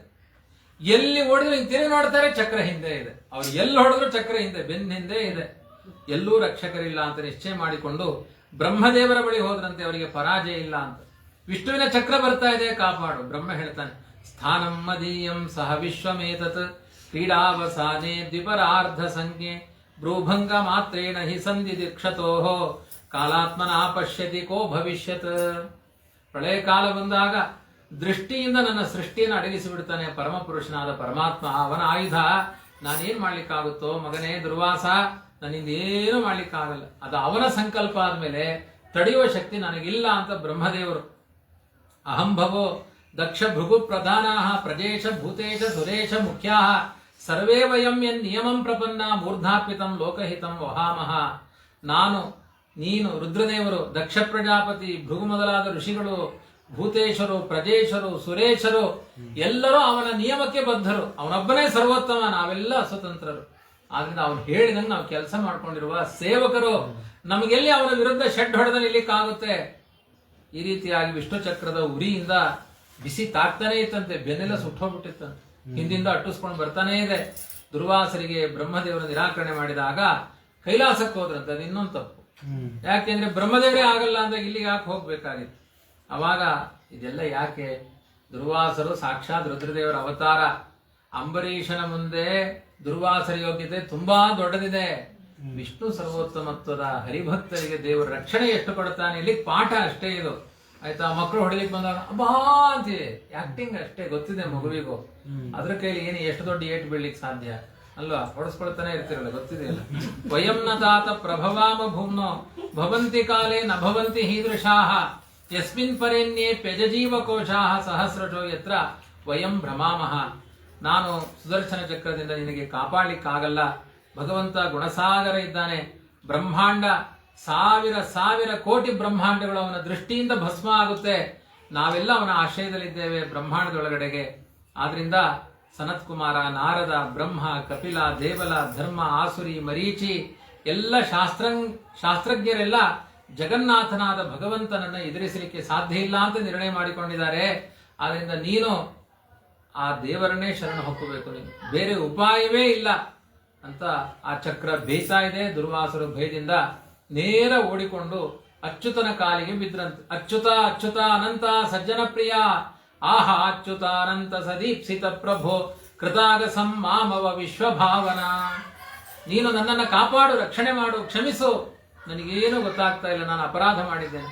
ಅಜಾನತಾತೆ ಪರಮಾನುಭಾವಂ ಕೃತಂ ಮಯಾಘಂ ಭವತ ಪ್ರಿಯಾಣಾಂ ವಿಧೇಹಿ ತಸ್ಯಾಪಚಿತಿಂ ವಿಧಾತ ಮುಚ್ಚೇತ ಯನ್ನಾಮ್ಯುದಿತೆ ನಾರಕೋಪಿ. ನಿನ್ನ ಮಹಾ ಸಾಮರ್ಥ್ಯ, ನಿನ್ನ ಭಕ್ತರಿಗಿರುವ ಮಹತ್ವ, ಭಕ್ತಾನುಕಂಪಿತ್ವ, ನಿನ್ನಲ್ಲಿರುವಂತಹ ಭಕ್ತರ ಮೇಲಿರುವ ಅನುಗ್ರಹ ದೃಷ್ಟಿ, ಇದು ಯಾವುದು ನನಗೆ ಅರ್ಥ ಆಗಲಿಲ್ಲ. ನಿನ್ನ ನಾಮೋಚ್ಚಾರಣೆಯ ಮಾತ್ರದಿಂದ ನರಕವಾಸಿಗಳಿಗೆಲ್ಲ ಬಿಡುಗಡೆ ಆಗುತ್ತಂತೆ, ಅಂತಹ ಶಕ್ತಿ ಇದೆ. ಆದ್ರಿಂದ ನಾನು ಇಲ್ಲಿ ತನಕ ಮಾಡಿದ ಪಾಪಕ್ಕೇನು ಪ್ರಾಯಶ್ಚಿತ್ತ ಅಂತ ಹೇಳಿ ನನ್ನ ಬಂಧನದಿಂದ ಬಿಡುಗಡೆ ಮಾಡು ಅಂತ ದೇವರಲ್ಲಿ ಕೇಳ್ತಾ ಇದ್ರೆ, ದೇವರು ಹೇಳ್ತಾನೆ, ನಾನ್ ಭಕ್ತರ ಅಧೀನ. ಅಂಬರೀಷನಿಗೆ ಚಕ್ರ ಕೊಟ್ಬಿಟ್ಟಿದ್ದೇನೆ, ನನ್ನಿಂದ ಏನು ಮಾಡ್ಲಿಕ್ಕೆ ಆಗಿಲ್ಲ ಅಂತ. ಇಲ್ದೇನೆ ಏನ್ ಮಾಡ್ತಾರೆ? ಯಾರಿಗೋ ಭಕ್ತರಿಗೆ ಅಲ್ಲಿ ಅವಮಾನ ಮಾಡೋದು, ದೇವರ ಹತ್ರ ಕ್ಷಮೆ ಕೇಳೋದು. ಹಾಗೆಲ್ಲ, ಯಾರಿಗೆ ಅವಮಾನ ಮಾಡಿದರೆ ಅವರ ಹತ್ರನೇ ಹೋಗಿ ಕ್ಷಮೆ ಕೇಳಬೇಕು. ಅದಕ್ಕೋಸ್ಕರ ದೇವರು ಹೇಳ್ತಾನೆ, ನಾನು ಅಸ್ವತಂತ್ರನಾಗಿದ್ದೇನೆ, ನಾನು ಭಕ್ತ ಜನಪ್ರಿಯ. ಅಂತಃಕರಣವನ್ನ ವಶ ಮಾಡಿಕೊಂಡಿದ್ದಾರೆ ಭಕ್ತರೆಲ್ಲ. ಸಾಧೂನಾಂ ಹೃದಯಂ ಮಖ್ಯಂ ಅಂತ ದೇವರು ಹೇಳಿಕೊಳ್ತಾನೆ. ನಾನು ಭಕ್ತ ಪರಾಧೀನ, ಸಜ್ಜನರ ಹೃದಯದಲ್ಲಿ ನಾನಿದ್ದೇನೆ. ನಾಹಂ ಆತ್ಮಾನಂ ಆಶಾಸೆ ಮದ್ಭಕ್ತೈ ಸಾಧುವಿನ. ನನ್ನ ಶರಣಾಗತಿಯನ್ನು ನಂಬಿರುವಂತಹ ಭಕ್ತರು ಹೆಂಡತಿ, ಮಕ್ಕಳು, ಐಹಿಕ ಸುಖ, ಪಾರತ್ರಿಕ ಸುಖ ಎಲ್ಲವನ್ನೂ ಪರಿಗಣಿಸದೆ ನನ್ನಲ್ಲಿ ಶರಣಾಗತರಾದವರು ನಾನು ಹೇಗೆ ತಾನೇ ಬಿಡ್ಲಿ? ವಿಶೇಷವಾಗಿ ಅತ್ಯಂತ ಪತಿವ್ರತೆಯಾದ ಸ್ತ್ರೀ ತನ್ನ ಗಂಡನನ್ನು ಹೇಗೆ ವಶ ಮಾಡಿಕೊಂಡಿರ್ತಾಳೆ, ಹಾಗೆ ಭಕ್ತರು ನನ್ನನ್ನು ವಶ ಮಾಡ್ಕೊಂಡು ಬಿಡ್ತಾರೆ. ನಾನು ಅವರ ಅಧೀನ ಆಗಿಬಿಡ್ತೇನೆ. ಆದ್ರಿಂದ ನನಗೆ 4 ವಿಧವಾದ ಸೇವೆಗೆ ಫಲವಾಗಿ ಭಕ್ತರಿಗೆ ಫಲ ಇಟ್ಟಿದ್ದೇನೆ. ಸಾಲೋಕ್ಯ, ಸಾರೂಪ್ಯ, ಸಾಮೀಪ್ಯ, ಸಾಯುಜ್ಯ ಅಂತ. ಅಷ್ಟನ್ನು ಕೊಡ್ತೀನಿ ಅಂದ್ರು ನನ್ನ ನಿಜವಾದ ಏಕಾಂತ ಭಕ್ತರು ಅದು ಯಾವುದೂ ಬೇಡ ಅಂತಾರೆ. ನನ್ನಲ್ಲಿ ಅಷ್ಟು ಪ್ರಾಣ ಇಟ್ಕೊಂಡಿರ್ತಾರೋ, ನನ್ನಿಂದ ಯಾವ ಅಪೇಕ್ಷೆಗಳು ಅವರಿಗೆ ಇರಲ್ಲ. ಅಂಥ ಸಾಧುಗಳಿಗೆ ನಾ ಸಾಧವೋ ಹೃದಯಂ ಮಖ್ಯಂ ಸಾಧೂನಾಂ ಹೃದಯಂ ತ್ವಹಂ. ಅವರು ನನ್ನ ಹೃದಯದಲ್ಲಿದ್ದಾರೆ, ಅವ್ರ ಹೃದಯದಲ್ಲಿ ನಾನಿದ್ದೀನಿ. ಆದ್ರಿಂದ ನೀವು ನನಗಿಂತ ಪ್ರಿಯರಾದವರು ಯಾರು, ನನಗಿಂತ ಅತ್ಯಂತ ಪ್ರಿಯರಾದವರು ಯಾರಿದ್ದಾರೆ ಅಂದ್ರೆ ನನ್ನ ಭಕ್ತರಿದ್ದಾರೆ ಅಂತ ನೀವು ಅರ್ಥ ಮಾಡ್ಕೊಳ್ಳಬೇಕು. ಹಾಗಾಗಿ ಯಾವ ಹರಿಭಕ್ತರಿಗೂ ಅವಮಾನ, ಬ್ರಾಹ್ಮಣೋ ನಾವು ಮಂತವ್ಯ ನಿನ್ನೆಯಿಂದ ಅದೇ ಬರ್ತಾ ಇದೆ, ಬ್ರಾಹ್ಮಣರಿಗೆ ಅವಮಾನ ಮಾಡಬಾರದು. ಹಾಗಾಗಿ ನೀನಿಂಥ ಅನ್ಯಾಯ ಮಾಡಿದಿ. ಯಾವ ಕೃತ್ರಿಮ ದೇವತೆಯನ್ನ ಯಾರ ಮೇಲೆ ಪ್ರಯೋಗ ಮಾಡಿದೆಯೋ ಅಂತಹ ಅಂಬರೀಷನ ಬಳಿಯೇ ಹೋಗಿ ನೀನು ಶರಣಾಗತನಾಗು, ಇದನ್ನೇ ಇದ್ರೆ ನಿನ್ ತಲೆ ತುಂಡಾಗುತ್ತೆ, ಏನು ಮಾಡ್ಲಿಕ್ಕಾಗಲ್ಲ, ನಮ್ಮಿಂದ ರಕ್ಷಣೆ ಮಾಡ್ಲಿಕ್ಕಾಗಲ್ಲ, ಈ ಕೇಸಲ್ಲಿ ನೀನ್ ಫೇಲ್ ಆಗ್ತಿ, ಹೋಗು ನೀನು ಅಂಬರೀಷನ ಹತ್ರನೇ ಹೋಗು ಅಂತ ಇಷ್ಟು ಹೇಳಿದ್ರು. ಆ ಸಂದರ್ಭದಲ್ಲಿ ಆ ಭಗವಂತನ ಆದೇಶದಂತೆ ಬೇತಾ ಇರುವ ಸುದರ್ಶನ ಚಕ್ರವನ್ನು ತಡಲಿಕ್ಕಾಗದೇನೆ ದುರ್ವಾಸರು ದುಃಖದಿಂದ ಆ ಅಂಬರೀಷನ ಪಾದವನ್ನ ಬಂದು ಆಶ್ರಯಿಸಿದ್ದಾರೆ. ಆ ಸಂದರ್ಭದಲ್ಲಿ ಬ್ರಾಹ್ಮಣರು ಬಂದು ಒಬ್ಬ ಕ್ಷತ್ರಿಯನ ಪಾದ ಮುಟ್ಟುತ್ತಾರೆ ಅಂದ್ರೆ ಇದು ದೊಡ್ಡ ಅಪಚಾರ ಆಗುತ್ತೆ ಅಂತ ಲಜ್ಜೆ ಆಯ್ತು ಅವನಿಗೆ. ಅವನು ಸುದರ್ಶನ ಚಕ್ರವನ್ನ ಸ್ತೋತ್ರ ಮಾಡುತ್ತಾನೆ. ತ್ವಮಗ್ನಿರ್ಭಗವಾನ್ ಸೂರ್ಯಸ್ತ್ವಂ ಸೋಮೋ ಜ್ಯೋತಿಷಾಂ ಪತಿ ತ್ವಮಾಪಸ್ತ್ವಂ ಕ್ಷಿತಿರ್ವ್ಯೋಮ ವಾಯುರ್ಮಾತ್ರೇಂದ್ರಿಯಾಣಿ ಚ. ಚಕ್ರಾಂತರ್ಯಾಮಿಯಾದ ಭಗವಂತನೇ, ನಿನ್ನ ಅಧೀನದಲ್ಲೇ ಜಗತ್ತಿದೆ. ಅಗ್ನಿ, ಸೂರ್ಯ, ನಕ್ಷತ್ರ, ಚಂದ್ರ, ಜಲ, ಪೃಥ್ವಿ, ಆಕಾಶ, ವಾಯು, ಶಬ್ದಾದಿ ಇಂದ್ರಿಯಗಳು ಎಲ್ಲವೂ ನಿನ್ನ ಅಧೀನದಲ್ಲಿದೆ. ಅಚ್ಯುತನಿಗೆ ಪ್ರಿಯನಾಗಿದ್ದಿ ನೀನು. ಸುದರ್ಶನ ಚಕ್ರಾಭಿಮಾನಿಯೇ ನಮಸ್ಕಾರ, ಈ ವಿಪ್ರನಿಗೆ ಮಂಗಳ ಆಗುವಂತೆ ಮಾಡು ಅಂತ ಪುನಃ ಪುನಃ ಚಕ್ರಾಭಿಮಾನಿಯಲ್ಲಿ ಪ್ರಾರ್ಥನೆ ಮಾಡಿದ, ದುರ್ಗಾದೇವಿಯಲ್ಲಿ ಪ್ರಾರ್ಥನೆ ಮಾಡಿದ. ನಮಸ್ಸುನಾಭಾಗಿಲ ಧರ್ಮ ಸೇತವೆ ಅಧರ್ಮಶೀಲಾಸುರ ಧೂಮಕೇತವೆ ತ್ರೈಲೋಕ್ಯ ಗೋಪಾಯ ವಿಶುದ್ಧ ವರ್ಚಸೆ ಮನೋಜವಾಯಾದ್ಭುತ ಕರ್ಮಣೇ ಸ್ತುತೆ. ಧರ್ಮ ಸಂರಕ್ಷಕನಾದ ದೈತ್ಯರಿಗೆ ಧೂಮಕೇತುವಿನಂತೆ ಇರುವ ಮನೋವೇಗವುಳ್ಳ ನಿನಗೆ ನಮಸ್ಕಾರ. ನೀ ಭಗವಂತ ಯುದ್ಧದಲ್ಲಿ ನಿನ್ನನ್ನು ಪ್ರಯೋಗ ಮಾಡಿದಾಗ ದೈತ್ಯ ದಾನವ ಕುಲವೆಲ್ಲ ನಾಶ ಆಗಿಬಿಡುತ್ತೆ. ಅವರ ಕುತ್ತಿಗೆನ ಕತ್ತರಿಸಿ ಹೊಳಿತಾ ಇರುತ್ತೆ. ದೇದೀಪ್ಯಮಾನವಾದ ನಿನ್ನ ತೇಜಸ್ಸಿನಿಂದ ಕತ್ತಲೆ ಎಲ್ಲ ನಾಶ ಆಗುತ್ತೆ. ಮಹಾತ್ಮರ ಕಣ್ಣುಗಳಿಗೆ ಪ್ರಕಾಶ ಬರುತ್ತೆ. ವೇದಪತಿಯಾಗಿದೆ ನೀನು, ನಿನ್ನನ್ನು ಮೀರಲಿಕ್ಕೆ ಯಾರಿಂದಲೂ ಸಾಧ್ಯ ಇಲ್ಲ. ನೀನು ದುಷ್ಟರ ಸಂಹಾರದ ನಿಮಿತ್ತದಿಂದಲೇ ಜಗತ್ತನ್ನ ರಕ್ಷಣೆ ಮಾಡ್ತಾ ಇದ್ದೆ. ಯಾರ್ಯಾರು ನಿನ್ನನ್ನ ಬಿಸಿ ಬಿಸಿ ಸುದರ್ಶನ ಚಕ್ರವನ್ನು ಧಾರಣೆ ಮಾಡ್ತಾರೆ ಅವರ ಜೀವನದ ತಾಪ ಅಶಾಂತಿಗಳೆಲ್ಲ ಪರಿಹಾರವಾಗುತ್ತೆ ಅಂತ ಇದೆ. ಅಂತಹ ಸದ್ಗುಣ ಭೂಷಣನಾದ ನೀನು ಆ ಮುನಿಯ ವಿಷಯದಲ್ಲಿ ಶಾಂತನಾಗು. ನಾನು ಅಪರಾಧ ಮಾಡಿದ್ದೇನೆ, ಅವನು ಪ್ರೀತನಾದ್ರೆ, ನನ್ನ ಪುಣ್ಯ ಏನಾದರೂ ಇದ್ರೆ, ನನ್ನ ಸತ್ಕರ್ಮಗಳಿದ್ರೆ ಆ ಮುನಿಗಳಿಗೆ ನನ್ನಿಂದ ಬೇಸರ ಅಸಮಾಧಾನಗಳಾಗುವುದು ಬೇಡ ಅಂತ ಮತ್ತೆ ಮತ್ತೆ ಚಕ್ರದ ಬಳಿ ಪ್ರಾರ್ಥನೆ ಮಾಡಿದಾಗ ವಿಷ್ಣು ಚಕ್ರ ಅವನ ಬೇಡಿಕೆಯಂತೆ ಶಾಂತ ಆಗಿ ಅದೇ ಜಾಗದಲ್ಲಿ ಕೂತ್ಕೊಂಡ್ಬಿಡ್ತಂತೆ. ಆವಾಗ ದುರ್ವಾಸ ಮುನಿ ಆ ಚಕ್ರ ಜ್ವಾಲೆಯ ತಾಪದಿಂದ ಮುಕ್ತನಾಗಿ ಅತ್ಯಂತ ಶಾಂತಿಯನ್ನು ಹೊಂದಿದ್ದ. ಆ ಸಂದರ್ಭದಲ್ಲಿ ದುರ್ವಾಸರು ಹೇಳ್ತಾರೆ, ಅಹೋ ಅನಂತ ದಾಸಾನಾಂ ಮಹಿತ್ವಂ ದೃಷ್ಟ ಮಧ್ಯಮೆ ಕೃತಾಗ ಸೋಪಿ ಯದ್ರಾಜನ್ ಮಂಗಲಾನಿ ಸಮೀಹಸೆ. ಎಂಥ ಅದ್ಭುತ ಅಂಬರೀಷ ನೀನು. ನಾನ್ ನಿನಗೆ ಅನ್ಯಾಯ ಮಾಡಿ ಅವನು 1 ವರ್ಷ, ಇಷ್ಟೆಲ್ಲ ಮುಗಿಬೇಕಾದ್ರೆ 1 ವರ್ಷ ಆಗಿತ್ತಂತೆ. ಅಷ್ಟಾದ್ರೂ ನೀನು ನನ್ನಲ್ಲಿ ಊಟನೇ ಮಾಡಿಲ್ಲ ಅಂತ ಅವ್ರು ಅಲ್ಲಿ ತನಕ ನೀರು ಕುಡ್ಕೊಂಡೇ ಇದ್ದಾರೆ. ಅಷ್ಟಾದ್ರೂ ಪಯೋವ್ರತ ಅಲ್ಲ ಇದು, 1 ವರ್ಷ ಬರೀ ಜಲವ್ರತ ಆಗೋದು. ಆದ್ರೂ ನೀನ್ ಸಿಟ್ಟು ಮಾಡ್ಕೊಂಡಿಲ್ಲ. ಎಂಥ ಕ್ಷಮಾಗುಣ ಇದೆ ನಿನ್ನಲ್ಲಿ. ಶುಭವನ್ನೇ ಹಾರೈಸಿದಿ, ನನಗೆ ಯೋಗ್ಯವಾದದ್ದನ್ನೇ ಮಾಡಿದಿ. ಆದ್ರಿಂದ ನೀನು ತುಂಬಾ ದೊಡ್ಡ ಮಹಾತ್ಮನಿದಿ, ಪರಮ ಭಾಗವತನಿದಿ. ಆದ್ರಿಂದ ಯಾವ ಹರಿಯ ದಾಸರಿಗೆ ನಿನ್ನಂತಹ ಯಾವ ಭಗವಂತನ ಮಹಿಮೆಯನ್ನು ಕೇಳಿದಾಗ ಎಲ್ಲಾ ಪಾಪಗಳು ನಾಶ ಆಗುತ್ತೆ ಇರಲಿಕ್ಕೆ ನೀನೇ ದೊಡ್ಡ ದೃಷ್ಟಾಂತವಾಗಿದೆ. ನೀನು ನನಗೆ ಅನುಗ್ರಹ ಮಾಡಿದಿ, ನೀನು ಪರಮ ದಯಾಳುವಿದಿ ಅಂತ ಆ ಸಂತೋಷಪಡಿಸಿ, ಅಂಬರೀಷ ನೀನು ಅಡಿಗೆ ಮಾಡಿ ಹಾಕು, ಊಟ ಮಾಡಿ ಅವನಿಗೂ ಊಟ ಮಾಡಿಸಿ ಪ್ರೀತಿಯಿಂದ ಸಾಂತ್ವನ ಮಾಡಿ, ಅಷ್ಟರವರೆಗೆ ನಿರಾಹಾರನಾಗಿದ್ದನಂತೆ. ಅವರು ಬಂದ ಮೇಲೆ ಊಟ ಮಾಡಬೇಕು ಅಂತ ಸಂಕಲ್ಪ ಮಾಡಿದ್ದ. ಅದರಿಂದ ಭೋಜನ ಮಾಡು ಅಂತ ಹೇಳಿದ್ರು. ಆ ಸಂದರ್ಭದಲ್ಲಿ ಭಗವದ್ಭಕ್ತನಾದ ನಿಮ್ಮಂತಹ ಜ್ಞಾನಿಗಳ ದರ್ಶನ, ಸ್ಪರ್ಶನ, ಅತಿಥಿಗಳ ಸತ್ಕಾರ. ನಾವೊಂದು ವೇಳೆ ಬ್ರಾಹ್ಮಣರ ವಿರೋಧ ಬಂದ್ರೆ ಅವ್ರಿಗೂ ಇವ್ರಿಗೂ ಆಗಲ್ಲ ಅಂದ್ರೆ ಆಗೋದೇ ಇಲ್ಲ, ಆಮೇಲೆ ಕಾಂಪ್ರಮೈಸೇ ಇಲ್ಲ. ಅವ್ರು ಎಷ್ಟು ಚೆನ್ನಾಗಿ ಕಾಂಪ್ರಮೈಸ್ ಮಾಡ್ಕೊಂಡ್ರು. ದುರ್ವಾಸರು ಬ್ರಾಹ್ಮಣರೇ, ಅಂಬರೀಷ ಕ್ಷತ್ರಿಯ. ಅಯ್ಯೋ ವಿಷ್ಣು ಭಕ್ತರ ಜೊತೆಗೆ ಕಲಹ ಮಾಡಬಾರದು ಅಂತ ಕಾಂಪ್ರಮೈಸ್ ಮಾಡ್ಕೊಂಡ್ರು. ಹಾಗಾಗಿ ಎಲ್ಲಾ ಬ್ರಾಹ್ಮಣರು ಕಾಂಪ್ರಮೈಸ್ ಮಾಡ್ಕೊಳ್ಳಬೇಕು, ವಿರೋಧಗಳನ್ನು ಮಾಡಬಾರದು. ವಿಶೇಷವಾಗಿ ಸಂತುಷ್ಟನಾಗಿದ್ದೇನೆ ಅಂತ ಹೇಳಿದ. ದೇವತಾ ಸ್ತ್ರೀಯರೆಲ್ಲ ಅಂಬರೀಷನ ಚರಿತ್ರೆಯನ್ನ ಇವತ್ತು ಹಾಡ್ತಾನೇ ಇರ್ತಾರಂತೆ. ಇದು ಮುಗಿಯದೇನೆ ಇರುವ ಕಥೆ. ಇದು ಎಷ್ಟು ಬಾರಿ ಕೇಳಿದ್ರು ಅದು ಪಾಪನಾಶಕವಾಗಿದೆ. ಈ ರೀತಿ ಸತ್ಕಾರ ಮಾಡಿಸಿಕೊಂಡು ದುರ್ವಾಸರು ರಾಜನನ್ನ ಹೊಗಳಿ ಅಲ್ಲಿಂದ ಬೀಳ್ಕೊಟ್ಟ ಮೇಲೆ ಬ್ರಹ್ಮಲೋಕಕ್ಕೆ ಆಕಾಶ ಮಾರ್ಗದಿಂದ ಸಂಚಾರ ಮಾಡಿದ್ರು. ಮುನಿ ರಾಜನನ್ನ 1 ವರ್ಷ ಕಳೆದು ಹೋಗಿತ್ತಂತೆ. ಸಂವತ್ಸರ ಅತ್ಯಗಾತ್ತಾವತ್ತು ಯಾವತ್ತಂ ನಾಗತೋಗತಃ. 1 ವರ್ಷ ಆಗಿತ್ತು. ಅಲ್ಲಿ ತನಕ ನೀರು ಕುಡಿತಾ ಇದ್ದ. ಆ ಬ್ರಾಹ್ಮಣರು ಉಂಡು ಊಟ ಮಾಡಿದ್ದೆಲ್ಲ ಉಳಿದ ಮೇಲೆ ಅವನು ಊಟ ಮಾಡಿದ.